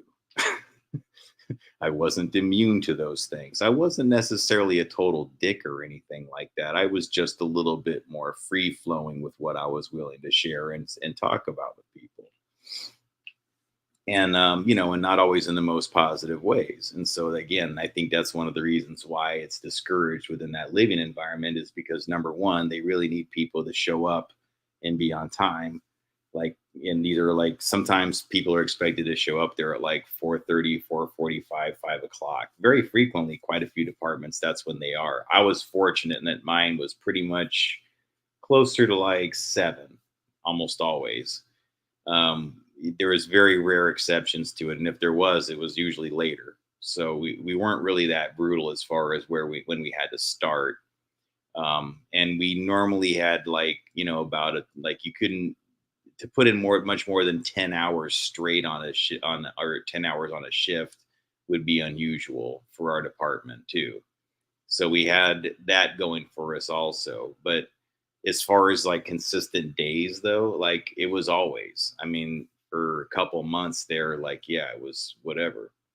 My point is though, is like the intensity of the environment, it just doesn't allow for there to be a lot of partying and drinking. And even if you can handle it, the thing I was trying to like, this is the problem I was having is that, yeah, okay, some of these dudes that were showing up to the work site, they can drink until 3 o'clock in the morning and then get up at 5 o'clock or 6 o'clock and go do their shifts and spend the entire day working. I think some of them were doing it with a lot of amphetamine, but that's a whole nother topic. But the point is that some of them, just in their youth alone, can do that. I know because I used to be the guy in his 20s that could drink anybody under a table until like 2, 3, maybe even 3:30, whatever in the morning, man. Like I could even be the guy drinking after the bars closed. And then we would have like an after party, and then I'd be like, "All right, who else wants to drink?" And they're just like, "No, man, we gotta sleep. We all got to go to that team meeting in the morning. Remember, it's at 6:30." And I'm like, "Yeah, team meeting at 6:30. Yeah, the team breakfast. Okay." Like we were always at company events when I was in my 20s. So it was like engineering technician type things. And we would go to like some other state and be it's, would fly out to like Texas or Missouri or sometimes somewhere in the Northwest. And we'd have these team meetings with all these other engineers and technicians annually or sometimes even quarterly, depending on how much money the company had that year and how much how important it was that year for us to be face to face. And so this was like a frequent thing where a whole bunch of us were just hard drinkers. And again, that was pretty common in our industry where because again you had to have a lot of ragtag people that were willing to do a lot of shit that most people weren't willing to do. Number one, drive up to the middle of mountains in the middle of the night or go to dangerous cell tower sites in the middle of the night, like at 2 or 3 o'clock, 4 o'clock in the morning, in places that most people don't like to go even during the middle of the day. So that's the kind of the people we were. And amongst those are tower climbers, and I never did that, but these are just people that are willing to do things that others aren't. That's all. um and So the point is, guys, I understand that within certain groups, and again, I'm not trying to be a hypocrite to any of those fellas that were drinking their asses off. I'm cool with all that. Knock yourselves out, guys. Any of you ever see this? I don't have a problem with you being hard drinkers. And again, here is where I'm going to be real with you as far as where I take personal responsibility for my old shit. Like I tell people, like I know when I used to get drunk, right? There's times where we would have these company functions and shit like that, and we'd all be in these hotels, and we were all just barking at the moon, and we would just like drink, drink, drink more and more, and nobody controls the amplification of their voice, or they get sloppier, they get louder, they get freer flowing with the curse words and everything else like that. And then again, this is the harm in it. And then pretty soon you become very inconsiderate towards your surrounding environment. And again, if it's a once in a while thing and people party once in a while, no big deal. Again, no harm, no foul. But some of these dudes, you got to understand, they were doing this till like in the wee hours of the morning. They would stay up until like 2:30, 3 o'clock, 3:30 in the morning. One of these dudes laughed like he was trying to wake up the whole damn building. It wasn't a real laugh. He would just go,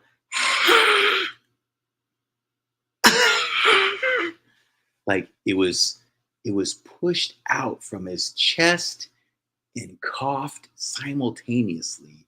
It was like he was doing everything he could to create a booming chest amplification combined with that loud abrasive coughing sound simultaneously mixed in with something that resembled a laugh and was super obnoxious.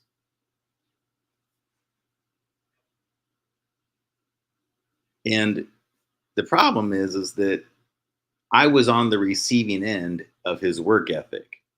So my job at certain times was having to receive this guy's sloppiness because he wasn't just getting drunk. The next day when he showed up, he was actually doing a pretty shitty job. I have to be honest with you. Because I then experienced after he was taken off that line, I experienced people that actually did the job right. And I'm like, whoa, like when these guys are doing their shit together, like I can do my job 10 times easier. This guy's actually keeping the fish flowing through at a nice pace. They're in every single slot. Like I don't have to worry about whether or not it's going to slow down or speed up. Because what he would do, this other guy, he would make it flood through for a long time. I'd be like, whoa, whoa, slow down. And then out of nowhere, I'd get no fish for a long time. And it'd just be like one fish in every piece of the hopper. And then out of nowhere, it's like flood, flood, flood. And so there was times where hardly any was coming through. So I'd be like, I'd look up there and I'd be like, okay, I can step away for a second and go grab that hose or go grab that thing and take it around the corner. And then what he would do, he would just start to flood the damn thing. And I'd be like, I feel like this guy's doing this shit on purpose almost. This is bizarre. Like how bad he is at it. It's almost like he's like calculatedly bad at it. To the point where when somebody good got on there, I was like, oh my God, I'm so glad this other person's doing this now. And I've seen that like that dynamic. The point is, things like that were happening, right? And that's a totally separate situation from the other one I'm talking about. People ask me about the pimp situation, and this is a different thing I was just telling you about. I was more just telling you that story to tell you about the drinking situation at the employee housing. Like that's the only reason why, guys. Like I'm not a narc. I'm not some nerd. I'm not some person that doesn't want people to cut loose and have a good time. Of course I do. Go ahead, but be reasonable. As long as you're not like really like aggressively like messing with other people's time and space and environment and everything like that, you get your party on however the fuck you want. Do it the way you want to. Do it as hard and as good as you want to. Do it as bad as you want to. I don't care. Learn your way. I want you to learn your unique way. You figure it out on your schedule because I can't do that for you. See, I had to figure it out on my schedule. I had to take the punishment over and over again. I had to abuse my body and my mind and say the wrong things over and over again. And I had to say all the wrong things to all the right people. Meaning to say, like, the ones that I cared about most in my life sometimes are the ones I had the worst things to say at the worst times to, because that alcohol got the worst of me.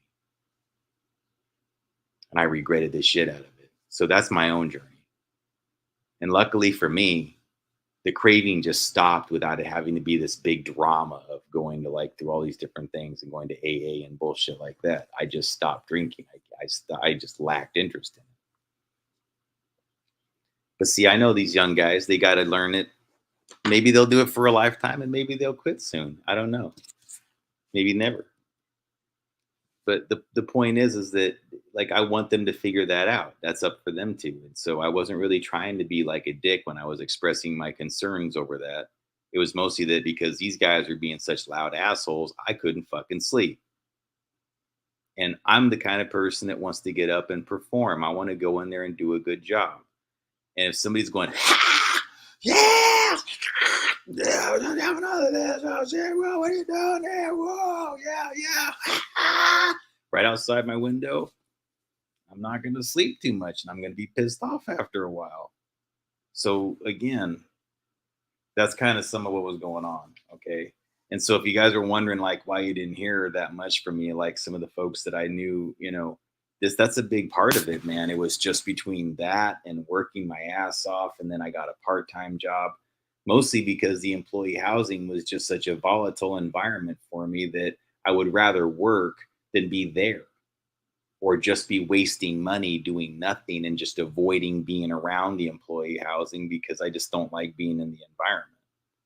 But I got to say this It was a good quality apartment, so I'm not going to complain about that. Had good functioning washer dryer, a good bathroom, all the plumbing worked really well. It was clean. I mean, it was actually a newer apartment. I mean, you don't usually see this kind of like it's probably a nicer apartment than I've had in quite some time, actually. It's probably the nicest place I've stayed in since apartment wise. Yeah, since I actually rented one back in 2016. That was the only one I had that was nicer. It's like, except that one was a one bedroom that I had for myself, whereas this one was a two bedroom that I shared with 3 to 2 other people, depending on the time frame that it was in. Sometimes there's only two of us sharing it, or three of us together, and sometimes there's four. And that's when there's four in there. That's when the shower situation can get like, whoa, because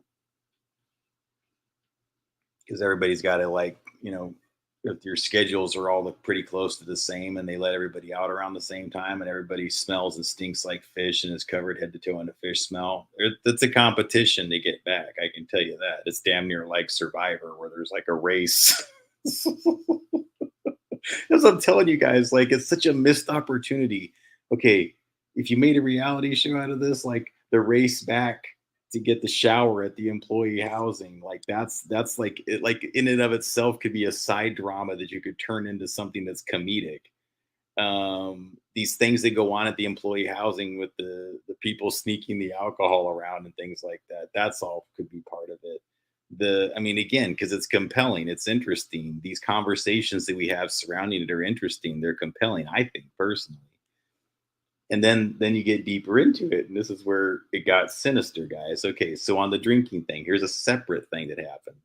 So when I was being shifted around and had temporary roommates, because those of us who were well and didn't get like sick or anything when there was COVID going around, we all got put into different places. So if you had it, you had to be quarantined with people that had it. If you didn't have it, you were obviously sectioned off and could live with people who didn't have it. And it's not like there was a shit ton that had it. It was just that that's how they were handling it within the small group of people that handled it within the employee housing. And since there was outbreaks happening all over the place, of course it's going to find its way into this big group of people from all over the freaking place. Okay.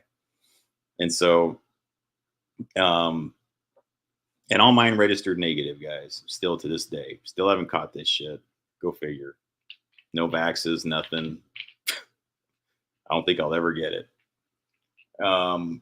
I mean, especially in that environment. I mean, literally, guys, like how many hundreds of people was I around from all these different countries, and it was dirty, like I'm really separate from like once you leave there, inside it's impeccably clean because it has to be.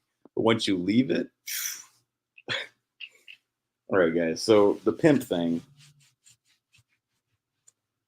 This is when it got deep for me because again, guys, I don't know how this person gets into my perception or why they're put there and everything else like that, but this is exactly how it went down. I don't have a watch here to make it more dramatic for you, but I'll do my best impersonation of this guy. He was like, well, I should be working right now, but I called my lawyer. I've been on the phone with my lawyer off and on today, and he's been advising me on what I should do because this is completely illogical. That I'm considering suing this organization. I'm considering suing this company because I should be working right now, and they're not letting me work. And it's a travesty. I think it's completely wrong, and it's wrong. And he's getting all dramatic about it. And I'm just like, dude, okay, your roommate caught COVID. I think it's bullshit. I think the whole thing is bullshit personally, all of it. But you know what? There's things out there that say people have this, whether you think it's the flu, blah, blah, blah, blah, it doesn't really matter. They have to address it as that for the time being because the belief is there. And it doesn't really matter what anybody thinks there is, blah, blah, blah, blah, blah. And I'm the biggest doubter, mostly because I understand that it's mostly structural psychology. It's a mass resonance. I believe it's a mass resonance hive mind type thing, but that's a whole different thing. Like a placebo, a hive mind placebo. But the point is, we were quarantined for that reason.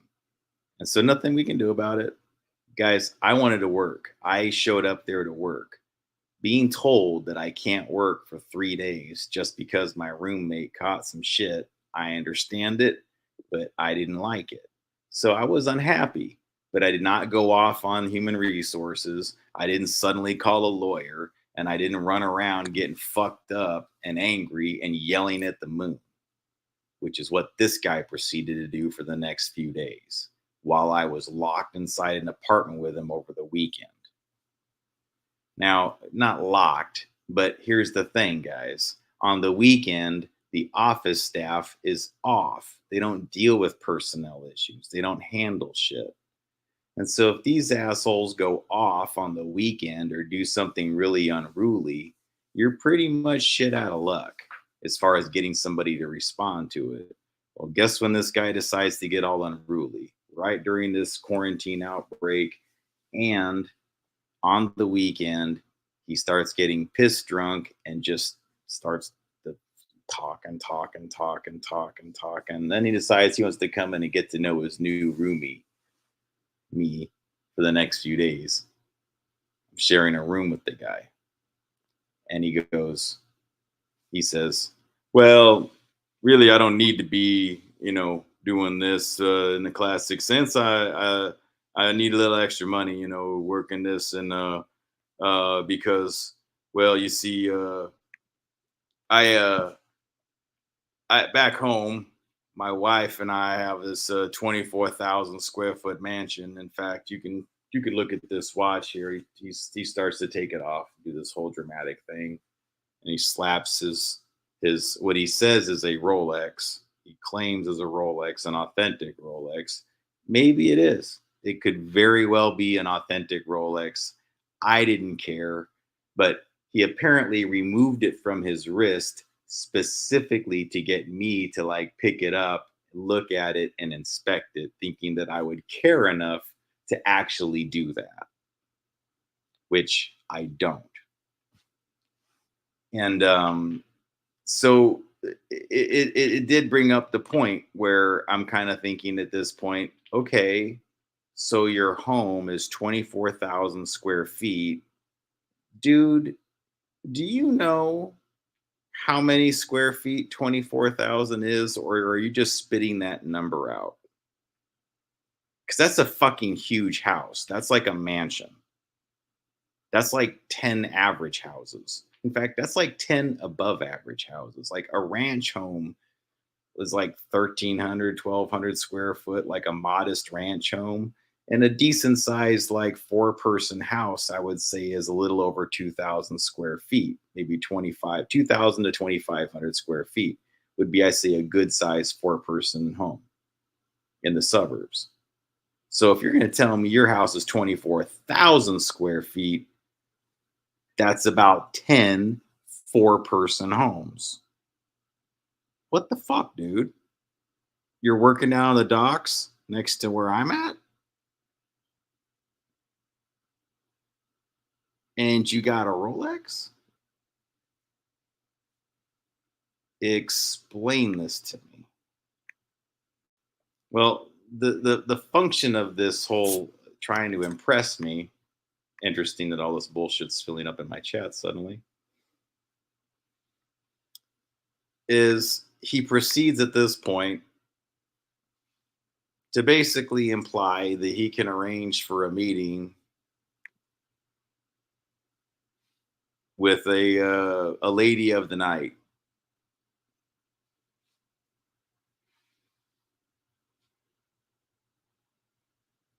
He wants me to know that he's connected and he knows people, and there's a gal in town that if should I ever require the company of somebody in that way, he says it in a way that's very slick, and that's if there was ever any microphones would keep him uh, you know, looking squeaky clean. But what he was implying, I mean, you guys have to understand the way he set this whole thing up. He tells me he lives really in a mansion and he wears a Rolex and he's pissed off because he can't be down near the docks for a few days. And I'm going, something doesn't add up here, because if you're working down here you're probably piss broke, or at least at the poverty level or working class. And don't get me wrong, like if you and another person, like say you and your wife or you and your girlfriend or boyfriend or whatever else or partner worked in these jobs together,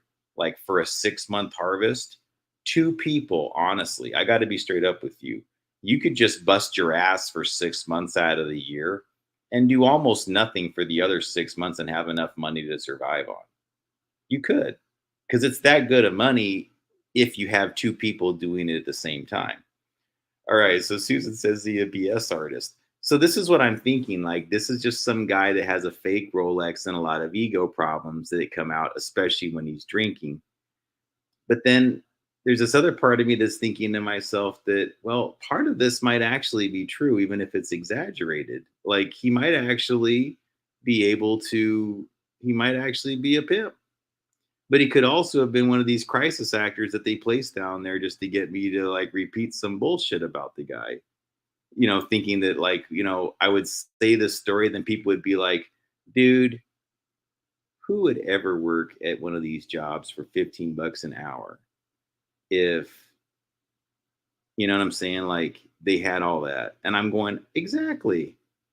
Can you imagine me hearing the story face to face? I'm looking at this person like, are you insane? Are you really saying this shit to me? Because you just sound like a pimp. So right away, I don't like the guy. And this is when he's still being nice to me. Okay. And so he's had this habit at different times of like doing this thing where he just goes, ah. And it's not a normal thing where it's like somebody who just goes like, oh shit, or man, or ah. I don't want to do it too loud because it's late here, but it's like this is like some guttural kind of like you're trying to scare the fuck out of somebody. Like it's an intimidating growl. Now, it did not intimidate me, but it's a growl like okay, like a dog that's growling or whimpering out of fear is different than a one that's whimpering or growling out of aggression. You see what I'm saying? So this wasn't like a frustration growl. This was an aggression growl from a human. Like I can sense the difference, guys. And I'm going, and he did it a few different times, within proximity to me. But then that happened before, and when it happened then and he was doing it from the other room and I was like, and he was already like talking loud and screaming about suing the company and calling his lawyer and all this other shit. I had finally had enough because like you couldn't have any peace in the apartment. He was pissed drunk, he smelled like alcohol, he kept on coming in and out of the room, you know stinking. I mean, he stank like alcohol even. And so I was like, man, dude, like this is too much, man. Like this is where it's getting to the point where it's disrupting. So I just sent, the dude that ran the apartments there, I sent him a text message like, dude, this is too much, man. This guy's he's gotta like you gotta do something. Either like I gotta go or this guy's but he's being way disruptive. I never heard back from this dude. And to this day, he's never had an explanation why he didn't text me back. He let this guy do this shit. So that's one day that it happened where one person there just let the shit happen. I'm still like, what the hell, guys? To this day, I'm wondering, like, I was telling you then, this guy's getting drunk and doing all this shit. Something needs to be done. And again, I'm not a narc. He was crossing lines like left and right. It was like the Rick James thing. I'm Rick James, bitch. That's the way this guy was. He was a habitual line stepper. He kept on doing it over and over again, stepping over lines. And I was like, wow, dude. And so then yeah, he tells that story to me, and I am obviously not down with it, and I'm obviously not showing an interest. And so I think at this point, it's like he can kind of tell that I'm not a person that's on that side. And so it's like, oh, okay, I'm in an apartment with a guy that doesn't want my services. So he's a potential narc. So how do we get rid of narcs? Well, I'm 6'4" and weigh about 50 pounds more than this guy. How about I just make these big bear growls in the middle of the night while he's sleeping and see if this guy gets scared shitless and goes, I'm scared. And it didn't work that way, guys, because I don't know if these guys will understand, like, doing the badass whatever, like the big grr thing, to me it doesn't work. I don't know why, but that thing doesn't trigger in me as a fear thing any longer. It used to. It used to actually like really make my heart race and make me kind of like wonder what I was going to do next. Now I don't even think about it. I just kind of go, "Are you done?" Because usually I haven't done anything to justify the reaction. So if somebody's acting that way towards me, I'm just looking at them like, uh-huh. And so in these cases, that's kind of what was going on. So this guy literally, after I turned down the whole, or I didn't show any interest in him offering the services of a lady of the night, right? And so he returns hours later, and this is while I'm reviewing some material. I'm getting ready to actually do. I was actually thinking about making a documentary and expanding on some of my other things at that moment because I had a couple days, right? But he just makes sure to disrupt my environment while I have a few days that off that I can't work. Starting to understand sometimes how things work, guys. Like I was actually thinking about doing another documentary during that 3 days, and I had to deal with all this bullshit involving some unruly roommate that was like growling and getting drunk and offering the services of a lady. And again, what does that do? It gets me focused on him instead of focused on creating something that would be positive. Instead, I'm focusing on this dude that's just freaking, alluding that he's a pimp. Because, guys, that's pimp behavior. You ever like watch these things? You ever, I mean, and again, I'm not saying that out of some sort of cultural prejudice. That's a bunch of shit. And I know that's what the angle they like to go with. I'm explaining to you guys that the reason why I'm suspect of the whole situation is because there's this whole thing involving my Aunt Catherine's connection to Mayor Jenny Durkin of Seattle. And she left in 2020. I don't know. She left in 2022, actually, this year. Yeah, this was the end of her term. But she was mayor in 2020 during the George Floyd riots, and she was the one of the mayors that was proposing like giving the police precinct over to Antifa and BLM. It was like, and then she made this guy named Awesome Dre, no, Gorgeous Dre. She made him the street czar with a six-figure salary, and he's a known pimp. He tells people he's a pimp, and so when I have a situation like that that's like really close to me, that's close to my aunt, and then I'm suddenly working this regular job where this guy introduces himself to me and says to me effectively, without saying the word PIMP, he basically implies across the board that that's what he is. See, because when you offer a services of a lady of the night on top of everything else you say, you're trying to show me that you have hidden wealth that you're not trying to reveal, that you're down there at the environment that you're at because there's an economy that you serve. You're acting as a conduit for a service and an economy by being down there at the plant. You don't need the $15 an hour. You need access to the plant and the plant workers. You need to be down there to receive things, right? And then when you receive them, distribute them. And sometimes those things aren't always simply things. Correct? That's how it works within these environments sometimes. So when somebody comes up to me and says something like that, I got to wonder what the hell they're talking about.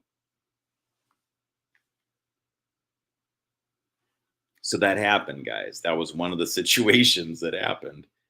And it culminated to once that I had kind of like made it clear that I wasn't interested in those types of things from him, you know.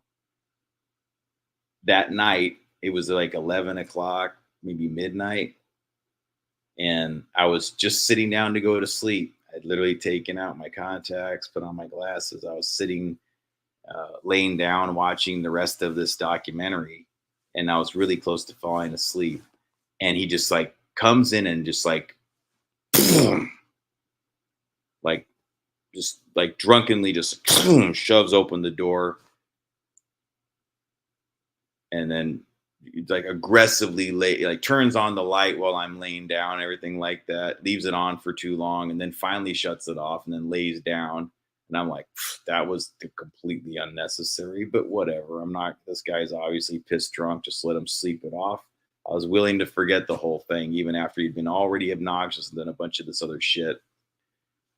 And then he just starts to go, I don't want to do it too loud, guys, but I'm telling you, like, if I actually replicated it, it would make your speakers go like static right now. It was just incredibly loud. It's the kind of sound that I'm sure that units like the upstairs, downstairs, side units could hear it. There's no way that they wouldn't have been able to hear this guy through the walls.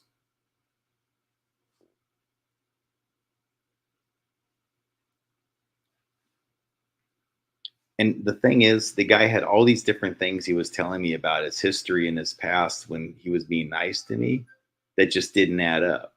I'll give you an example. He claimed to me to be Haitian and that he spoke a language native to Haiti. And then I was saying like, "Oh, you must know quite a bit of French then, or you're probably you're like familiar with a lot of French terms and things like that." And he's like, "I don't know what you're talking about." I go, I go, there. French is spoke in Haiti pretty frequently, right? I mean, that's a language spoken. There's a lot of towns that are French names. There's a lot of French influence there. There was a lot of French colonialism there, correct? No, no, I don't speak any French. I don't know what you're talking about. I speak Ombonki or something like that. It's like, guys, like, how do you even like? I mean, that would be a little bit like somebody going like, "Yeah, I'm Mexican." I go, "Oh, well, I'll have to brush up on my Spanish then." What are you talking about? Well, you speak Spanish in Mexico, right? No, I speak the native language of the Oaxaca Balacalacans. All right, that's kind of what it was like, except, am I wrong about this, guys? Because I even looked it up to make sure that I wasn't wrong. I mean, I'm pretty sure that like the French language and Haitian culture are pretty merged like at this point. I'm not saying that French is native to it. No, of course not. They obviously had a rich culture long before the French colonialized it, but the French influence is all over that freaking country. It's the names of places. It's in, again, a lot of people speak this combination of French and some other dialect or directly speak French. That part I know about Haiti. And I know, yeah, there are the voodoo things that go on, and there's like a lot of the religions that are practiced there. And I've read books, and I've actually the fact of series. There's a movie directed by Wes Craven called Serpent and the Rainbow about Haiti that is pretty interesting. And again, it's exaggerated, but it was based on a true story in a book by an author named, I think it's Wade Davis. It's a real story, but again, fictionalized to some degree for a film in Hollywood. But it discusses him being like recruited. He's in Entho, or there's two terms that sound very similar and have similar meanings: Entho and ethnobotanist. And I believe he's an enth- enthobotanist, in that he collects plants that have medicinal qualities from all over the world that can be used for other things. And a lot of times pharmaceutical companies will derive their drugs from from the plants that guys like Wade Davis would research and find as an ethno or enthobotanist or biologist. I can't remember. I think it's botanist, enthobotanist. The point is that he would go around the world looking for all these exotic plants and methods, and sometimes it was like within the potions of witch doctors and voodoo practitioners. And so within the story of Serpent and the Rainbow, they are told there's a pharmaceutical company that is very intrigued by this story that they've heard about people being able to live, like be buried and then be taken out of their graves where they're still alive but in this sort of zombie state.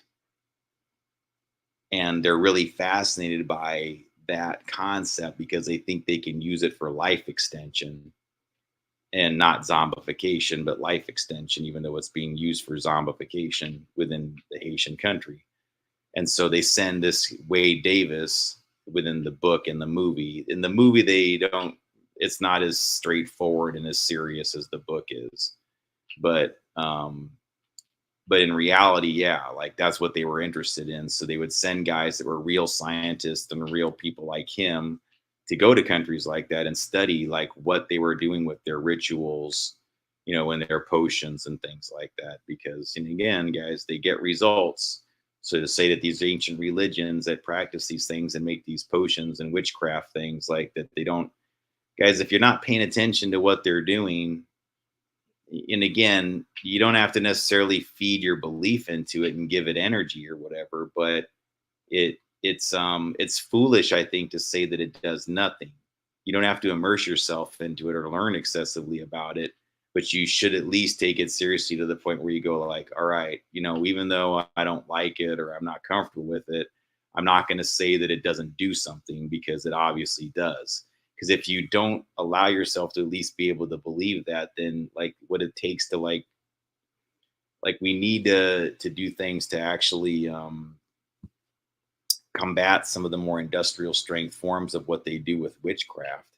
Because witchcraft at its core, really at a scientific level, is mass resonance manipulation when it's done with large populations at an industrial scale like it is now, structural psychology when it's over varying environments, you know so like you're actually creating entire um guys, I want to get too deep into this topic, but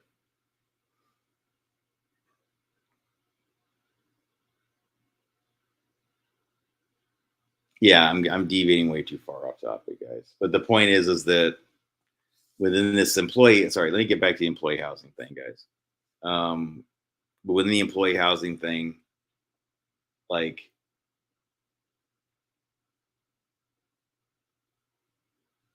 that whole experience with that dude really was like kind of shattering to me, because it brought all these feelings to the surface. That number one, I showed up at that job really just wanting to like kind of get a reset on things and start things over so I could get back on my feet.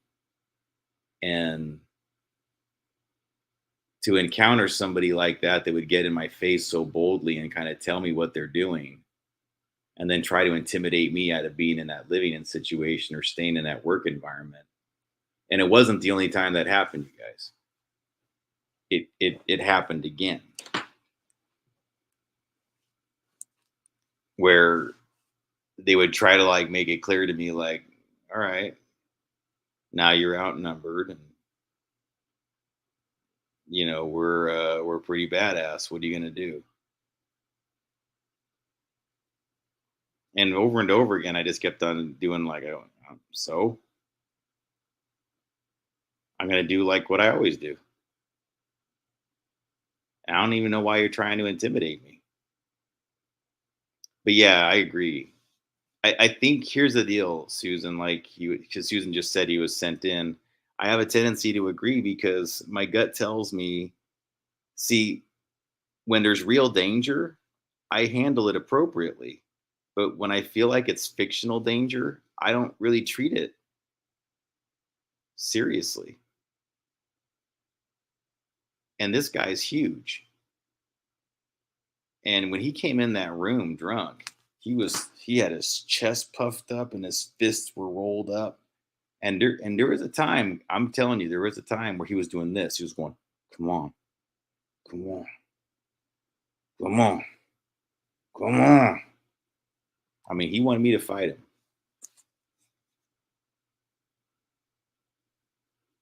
So then that guy, he was only my roommate for those couple days because I basically, once that happened, I started sending messages to, I was like, going, I said, dude, I'm telling you straight up to your face. I've never done this with anybody else right now. I'm straight up telling human resources right fucking now. I don't want you as my roommate. I don't want to be anywhere near you and I don't want to be inside your fucking apartment. I'm fucking out of here, dude. There's something wrong with you. Oh, and Susan, there was no ignoring this person. I mean, again, he ended up leaving the situation. Again, the point was for me to get scared and leave it voluntarily. You understand that? That was the whole point of inserting all these characters. Now, how they got there and why they were there and who would have done it, that's a whole nother question mark. But I have a good intuition as to how all that works too. More than an intuition, I mean, I kind of know. And that's where everything gets even more compelling. This turns into almost like a spy novel, guys. So that's why I'm telling you the book is pretty amazing. Because, guys, now you're getting into this whole thing involving identity theft and how these environments are. Oh, you guys have no idea how many times I had to do things like that. And I'm telling you, like, here's no, I'm gonna tell you what I said to him, Susan, straight up. You don't, I mean, honestly, I'm kind of proud of this because it was actually um I look, because when he started doing this, like, come on. I go, the hell you think you're doing, dude? I go, I know what you're doing. I know what you're trying to do right now. And let me explain something to you, dude. What you're attempting to do here is intimidate me. What you think you're doing right now with all of your posturing and all the way you're doing this shit is you think that the end effect is I'm going to get scared. And let me explain something to you, dude. I'm too fucking stupid to be scared of you. I don't think you understand what I've been through. I've been through hell, brother. I've got way scarier things that I'm afraid of than you. And they don't scare me anymore. So whatever you're doing right now ain't gonna work. And that's the fucking truth. It came out like that because that's the truth. It doesn't scare me.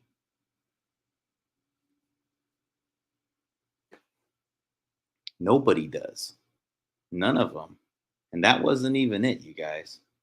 I had other shit that went on.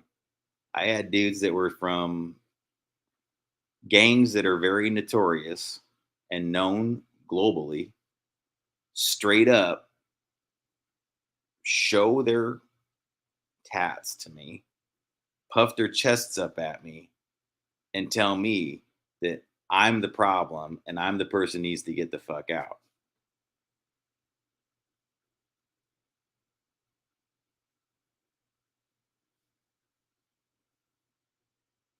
And I'm looking at gang tattoos that are like on all sides of their chest that are like this big, looking, staring at me while they're staring at me with a look of pure hatred.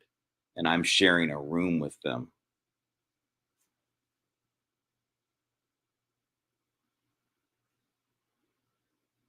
I survived it for 6 months, folks. It wasn't just like that. There were some nice folks too. Some really cool people that made it all really easy. That were really cool. And they were dealing with the same kind of shit themselves. So it wasn't just me. So at least I had other people that I could empathize with. That, like, again, when you got at least some other folks out there that you're like, look, maybe you and I aren't the same, and maybe we're not going through exactly the same thing, but I can tell you're a good person. I can tell some of the shit you think is wrong too.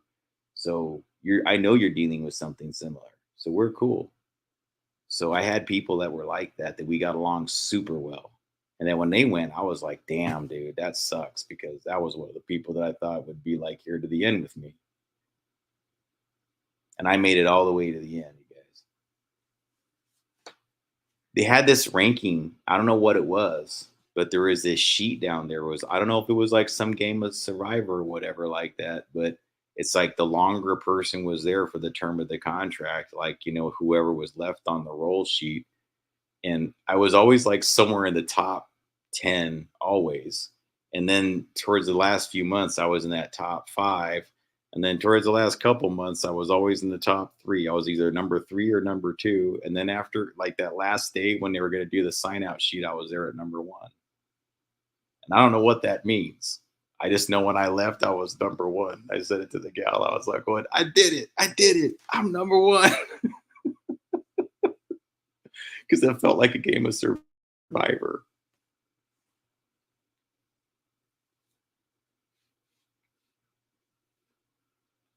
But again, I'm not trying to make it into something like huge or whatever, because this is some people's every day.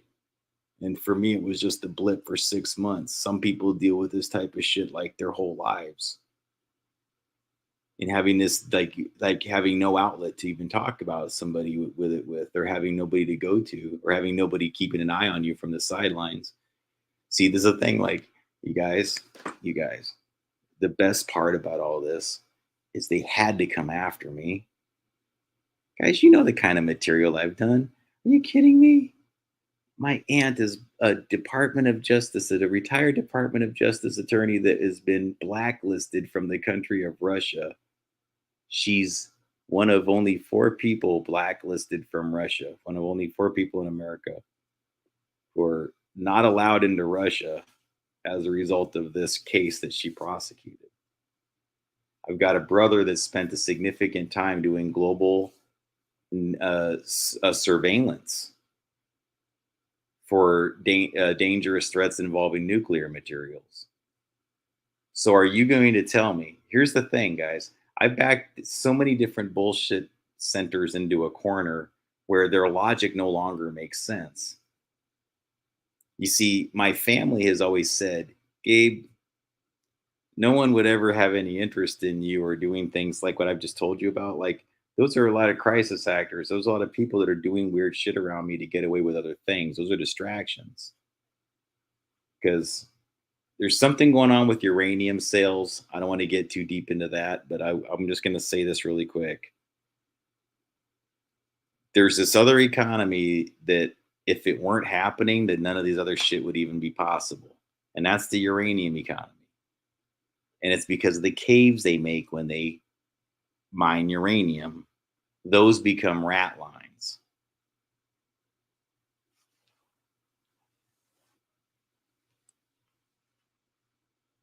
And then they become routes that can be used by traffickers. And so I think that a lot of the people that make the caves are cool when it's just guns and drugs. They're like, who gives a shit? Some people want to get high, it's their business. Some people want to buy a gun. Hey, people have the right to defend themselves. And honestly, I'm the kind of person that's like, hey, they got a point. I don't really care either. Again, I don't want to see our streets just flooded with people like going, yeah, blam, blam, blam. Of course not. I mean, if it gets to that point, well, I guess we have to have a conversation. But you kind of see little signs of it, like when you look at Oregon, to be honest with you guys, because we're seeing the signs of the softness on all these things.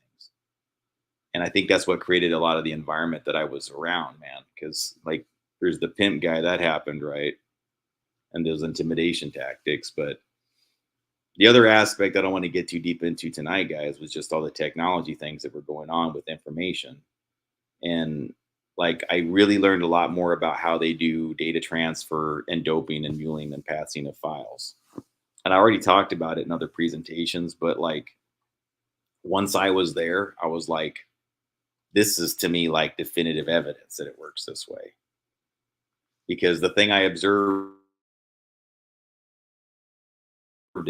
is that not by doing things through the network. So like they don't use Cash App to pay each other. Like if a guy wants to buy drugs from somebody else down there, so say there's a dealer that's just masquerading as a worker, and one of the workers wants to be a buyer for the dealer. He doesn't hand him cash. You know why? Because cash is serialized. They all know this now. None of them want to hand over serialized bills that get tracked to another person that could get tracked to another central location ever anymore. They're all super really scared of it. So they're always looking for ways to anonymize transactions. And you can't anonymize transactions using internet protocol addresses. That's also nearly impossible. So if you have a cell phone and you just try to like hand over something from somebody to somebody, you're going to have to go out over a public internet protocol address where your traffic's going to be monitored and trapped someplace, and the record of it's going to be kept someplace. So the only other way they've got to do it, guys, is just this thing that I learned, and this is something the a lot of the Mexicans called it. They called it patimiente. So they claim to me that it means the family, like a little bit like you're, hey, we're family, even though we're like you're my brother from another mother. You're my patimiente. You're my family. Okay, that's not what it means. It does and it does. It means you're in on their network where you hack and you pass files and you buy and sell things using Apple Pay. That function where you have your wallets, the you double tap. I don't want to show my cards, but you double tap the thing and the all your cards show up, and then you tap it against the vending machine. They can activate those things within your phone. They can auto activate it and create the signal that makes the data pass from your phone to their phone.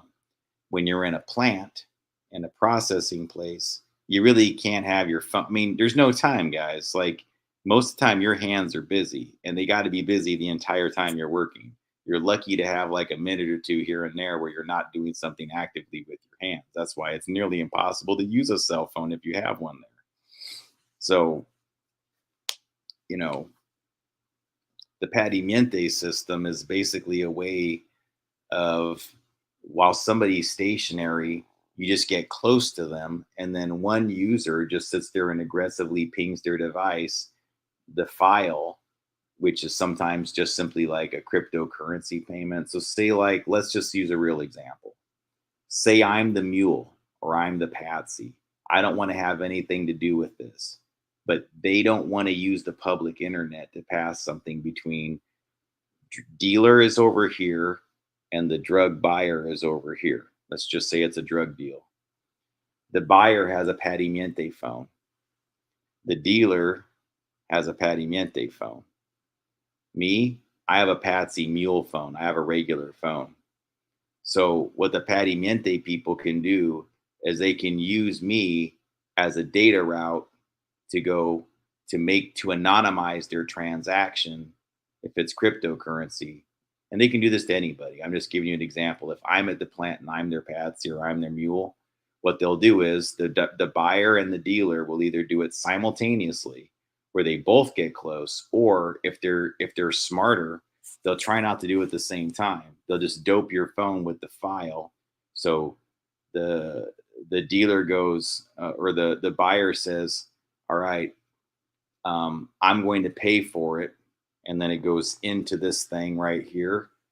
You get this file that rests on your phone idle. It just stays there sitting, waiting on your hard drive. It's waiting for the other person to arrive and pick it up like a payload.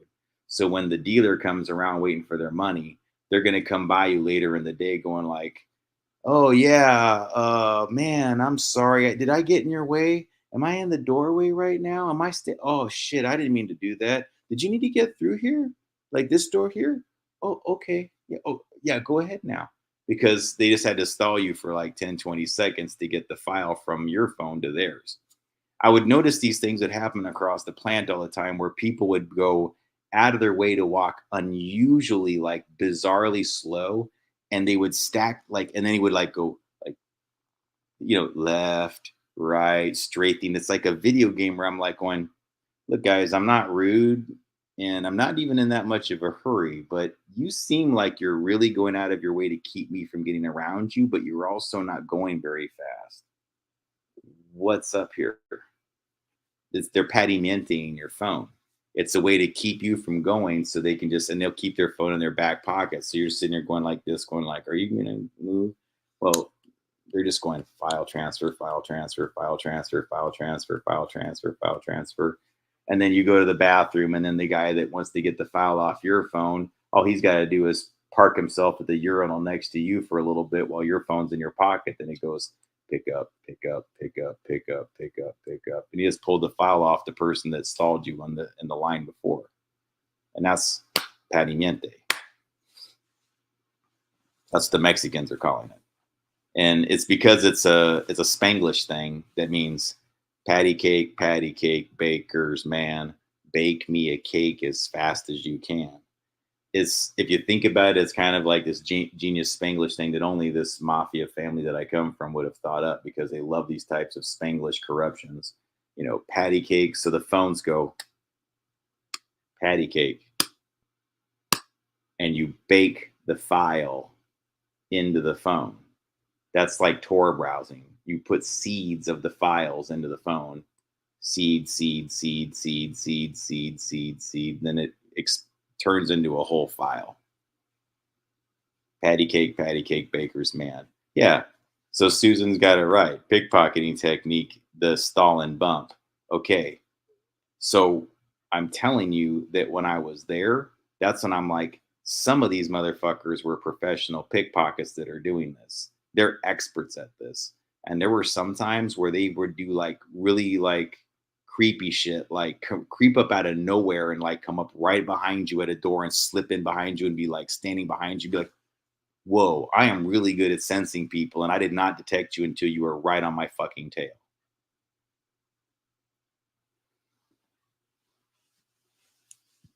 Yeah, so Susan, what I'm telling you is that tapping the machine thing, that's the mechanism that they're exploiting to do this hack. It's the kind of a similar thing.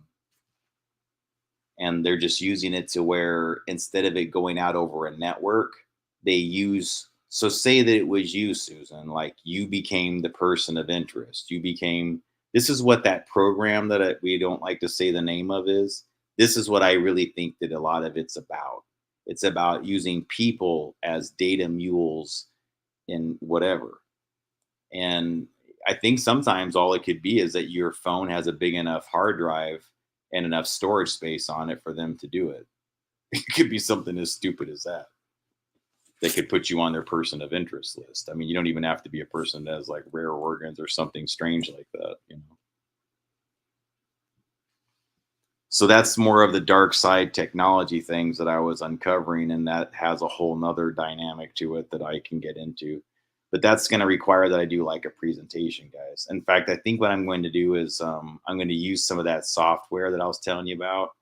Because like I don't know, it was like about a year. No, it's like several months ago. There's this gal that I was working with that showed me like some of this like Wi-Fi type of network thing, and it was this whole like system of like merging like routers and nodes and repeaters together, and like the design software, it's free and I still have it. And I was thinking that I could actually explain to people how these hacks work using that software if I just could take a basic blueprint, or even like just take the Google Earth image of the plant that I was working at and show where the two towers were relative to that plant and how the hacking works. Because what I observed when I was there was that the people that were hacking that I knew, and they were obvious guys, they would get like almost as trolly and in your face as some of the other things I've told you about that I've been exposed to. But the way is if you know where the closest cell tower is to your area, you can kind of tell because they have to put their intercept between you and the tower. And if they're trying to capture a whole bunch of people's traffic, they'll almost always park themselves next to the window where there's line of sight to the tower where it can actually see into the building. And so the plant that I worked in had two cell towers that had pretty much every major carrier on them that could see directly into the tower or directly into the plant. And that's for a reason. I used to be a cell tower designer. In fact, I worked for one of the companies that actually had one of those towers out there to know. But the point is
All right. Sorry, folks.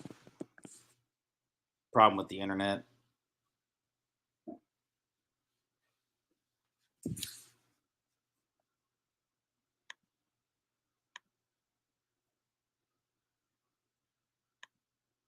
Hopefully, I'm back on. If you guys see me, I'd be appreciate it. Okay, there we go.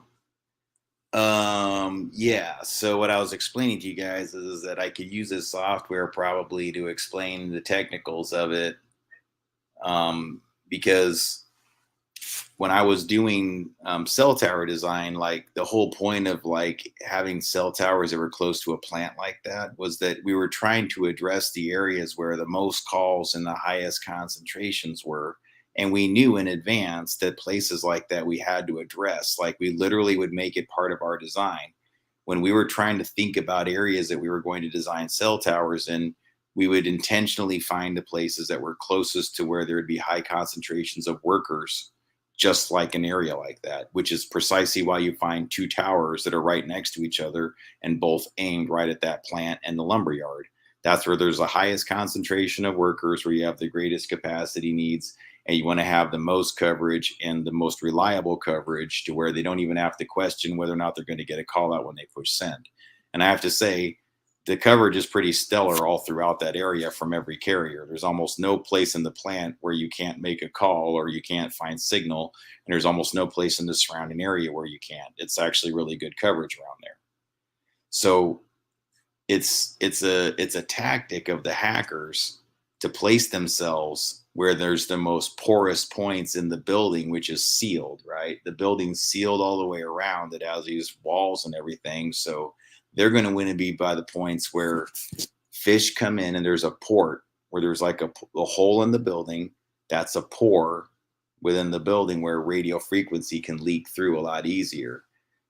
Everything else kind of makes frequency reflect away, but like it'll go through most glass if it's not tinted. It'll go through, most materials or whatever it obviously travels through. Otherwise, you wouldn't be able to get signal in building. But some materials attenuate it way more than others. Okay.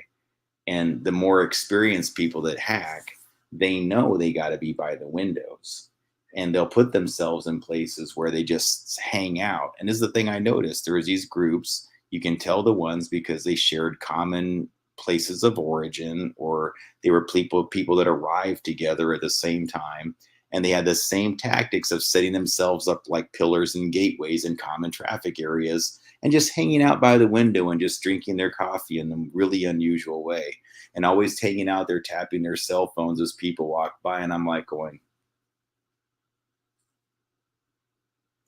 and then it really started to get to me, because this is when I got pissed, you guys. I bought Night Gallery, but the Rod Serling series. It's like it's sort of like the little bit like, if you're a fan of Twilight Zone, it's what he did after Twilight Zone with some other creators. It's not the same thing. It's a lot more occulted. Quite frankly, it's more strange and sci-fi and witchcrafty type material. Okay, not sci-fi. It's more witchcrafty type material, I would say, than less sci-fi. Um, but the point is I bought it on Amazon, and I did it while I was at the plant, and I was charged $28, which to me, for like 3 seasons of Night Gallery, seemed like a reasonable price. A little bit high, I guess, for DVDs, but nothing that I wouldn't expect to pay, right? Because the original series was probably like $80 or something. So I was like, fine, it's like 29 bucks, $28 or something like that. Well, then I did a whole bunch of resets, and I went out to some area that was far away from the plant where I was just kind of hanging out, and it was kind of at the edge of coverage, and there was no one around me. There was no Patty Miente. There was no hacker devices within my immediate place. It's near this area by the jetty, kind of where the Columbia River and the Pacific Ocean meet. And I'm out there by myself, and I don't know why, but I opened up the app, and I think all my things had refreshed and all these other things, and I look at Amazon, and the Night Gallery series was $18 now, and I'm going, it's exactly $10 less. now that I'm outside the plant. I paid $28 when I was there near hacking devices in the plant. I completely removed myself away from the plant where there was none of the workers that would crowd me with phones that I think are hacking devices. And now suddenly the price is $18. Where did that $10 go? Patty cake, bakers, man. All I gotta say is, I will get that $10, fuckers. Whoever you are, one day it's gonna find its way to me one way or the other. I'll get it back.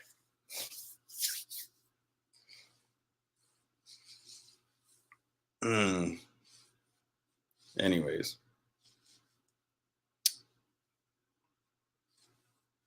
Sorry, I get confused as to which direction's which direction. I didn't know which way I had it, so I was looking at the thing. So, and it's a little chilly in here, so I'm not sure I can do this because I just shaved all my hair.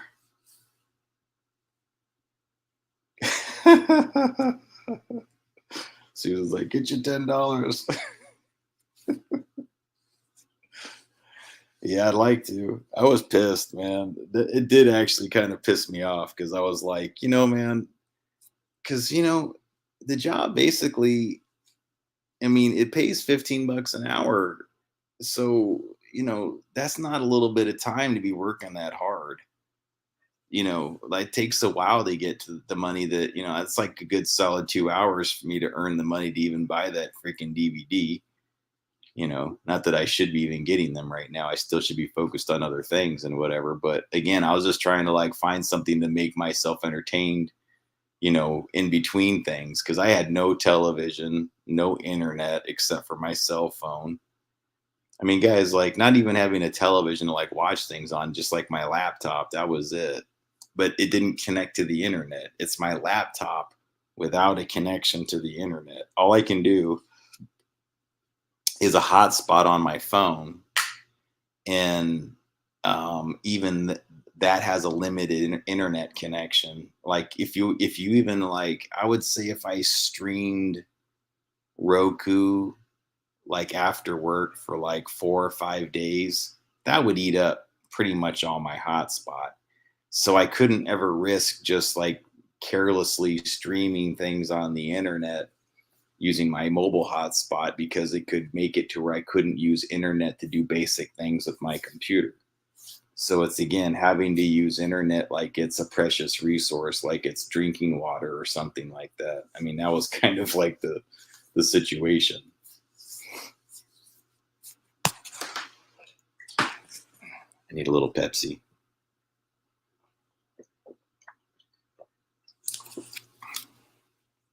You know what it is, guys? For some strange reason, there's this line in Spies Like Us, which is a very relevant timeline movie, folks. If you're into the timeline research, Spies Like Us, Chevy Chase, Dan Aykroyd. And there's a critical scene in this movie where there's an underground bunker out in the middle of the desert that these two like high level military guys, I think they're CIA. Yeah, they're CIA. They go out to the desert and they're just going to have this meeting underground. And they go to this drive-in theater that looks abandoned and desolate. And all the guys that are guarding it, if you pay attention, if you're a person who's super hip and knows your movies really well, they're all directors or musicians. So if you actually pay attention to that scene, like one of the guards is Sam Raimi. He directed like the Evil Dead movies and some of the Spider-Man series, Dark Man he did. What else was Sam Raimi? Anyway, Sam Raimi is a great director. But he's in that scene. Costas Gravis is in it. But B.B. King, the musician, is also one of the guards to where the CIA agents enter. And so they're all they don't know what to do when they get out there.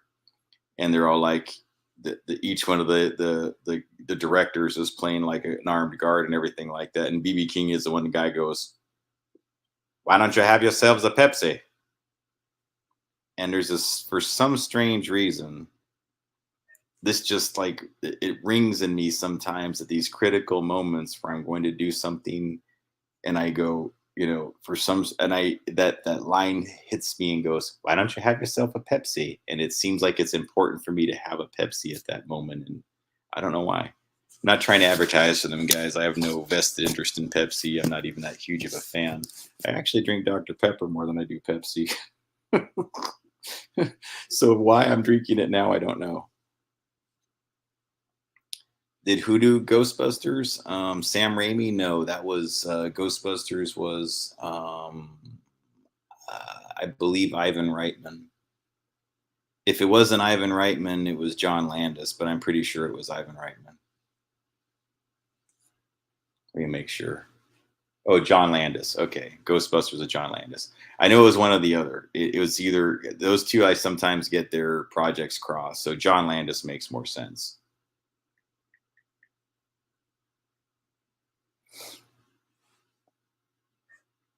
Yeah, I just went and saw Ghostbusters in the theater. Ghostbusters 1984. I don't know if you caught that part of my live stream, but I did that in Astoria. And you guys, I haven't seen a movie in like the longest time. So that was again probably one of the nicest things that happened while I was there is just getting that little break that one night. And there was only like 20 people, I think, in the theater. Like it was almost completely empty. It was one of those cool old movie theaters that now like serves pizza and drinks for people and things like that and has like sofas in the balcony. And so I don't drink, but I went up there and had a couple slices of pizza and I watched a classic that I hadn't seen since I was a kid. Well, not in the theater. I've seen it many, many times as an adult. And since then, obviously, I've seen it probably 100 times, but to experience it on the big screen, yeah. Yeah, Sam Raimi, Susan's like looking up different directors. Yeah, Sam Raimi did The Evil Dead back in the 80s, and he did Evil Dead 2 and Army of Darkness. And so those are like movies that I'm a pretty big fan of. To where the star of them, the guy Bruce Campbell, like I've met him. I met him in Oklahoma City back in it was 2005, and he did a book called If Chins Could Kill. It was like an autobiography of like what it was like working on different movie projects in his life and things like that. And I think that was the name of it. It was if it wasn't If Chins Could Kill, it was something else. Anyways, but he's the guy that plays Ash, the main character of the Evil Dead series, and he's just a funny, campy, like he's just one of those guys that's just a really his performances are awesome. If you either you're a Bruce Campbell kind of person or you're not. I don't know how else to tell you this, guys. You would know if you watched his material if you like his material. Oh, I was right about Ghostbusters being Ivan Reitman. Okay, thank you for clarifying that because I felt like I was like I'm pretty sure that's Ivan Reitman, but yeah, because John Landis is more like Animal House and that kind of thing. Like he did Animal House, he did Coming to America. Like I'm pretty good at remembering directors' movies, so usually.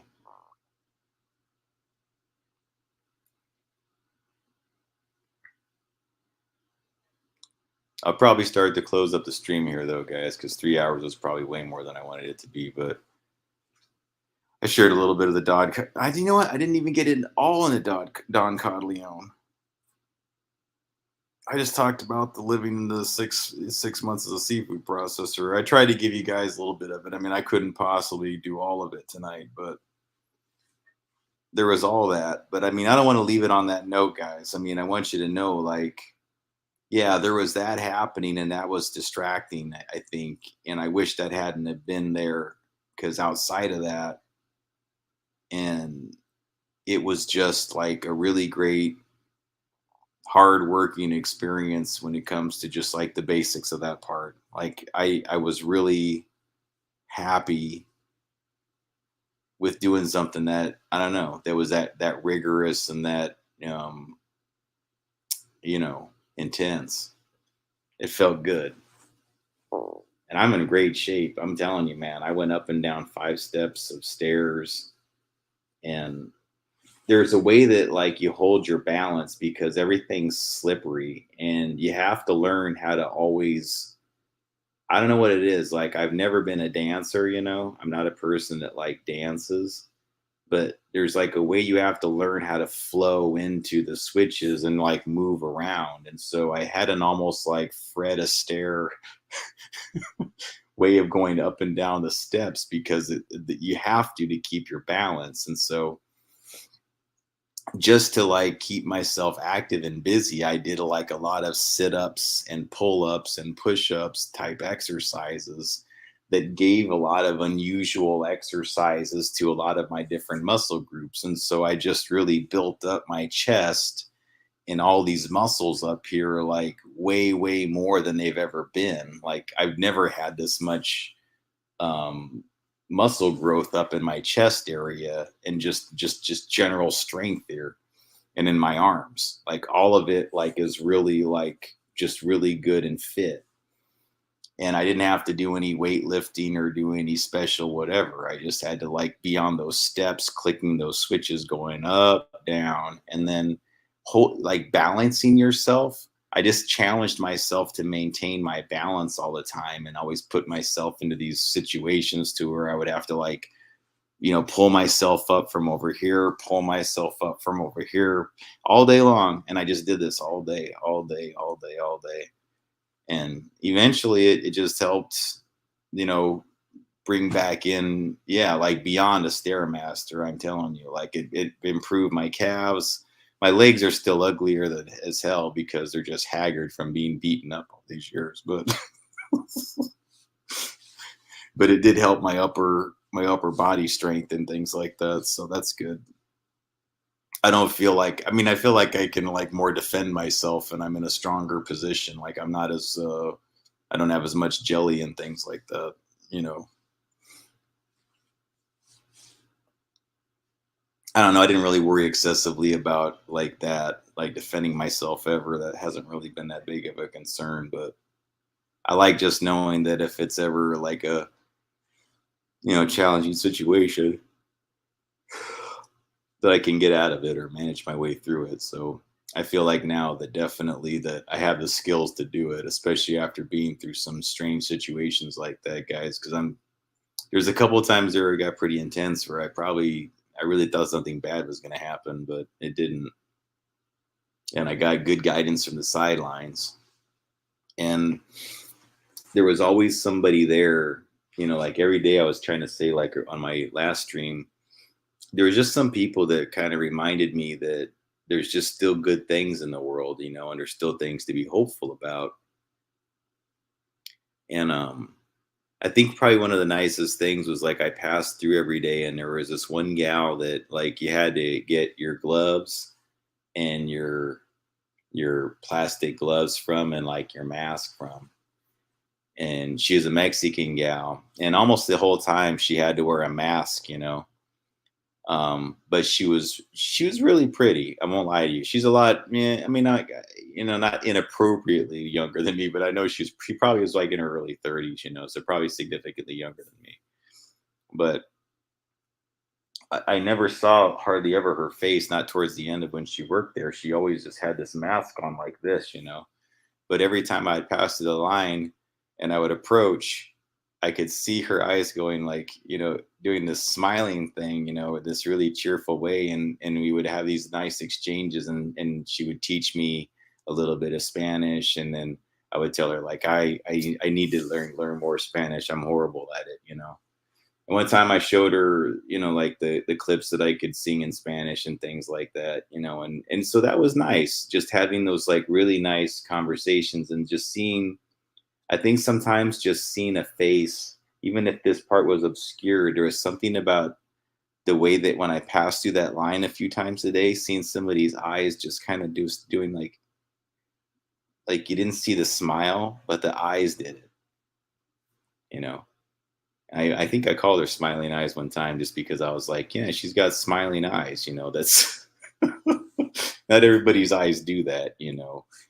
And it's just a reminder. It's a nice reminder. It's one of those things that like during the day, it makes your day a little bit more pleasing, a little bit more pleasant, and makes it to where you're more willing to do it. You want to go work a little bit harder. You know, it was nice. It's funny. I saw this line in Soap. I'm rewatching the television series Soap again. I'll probably end on this thought. There's a whole story arc in it that I find really fascinating that feels kind of personal to me. And but there's a line in it where this old man was telling, like, he's in the hospital, and he's kind of he's going through like some pretty difficult surgery and recovering from it. And he says to the other guy in the hospital, he's like, man, sometimes just every day knowing that really cool nurse is going to come in and check on me and, ask me how I'm doing. Like, I just want to tell her that everything's cool so that she'll smile and that'll be enough, because when she smiles back, that's really inspiring to me. I just like to see her smile, and that just makes me want to keep going.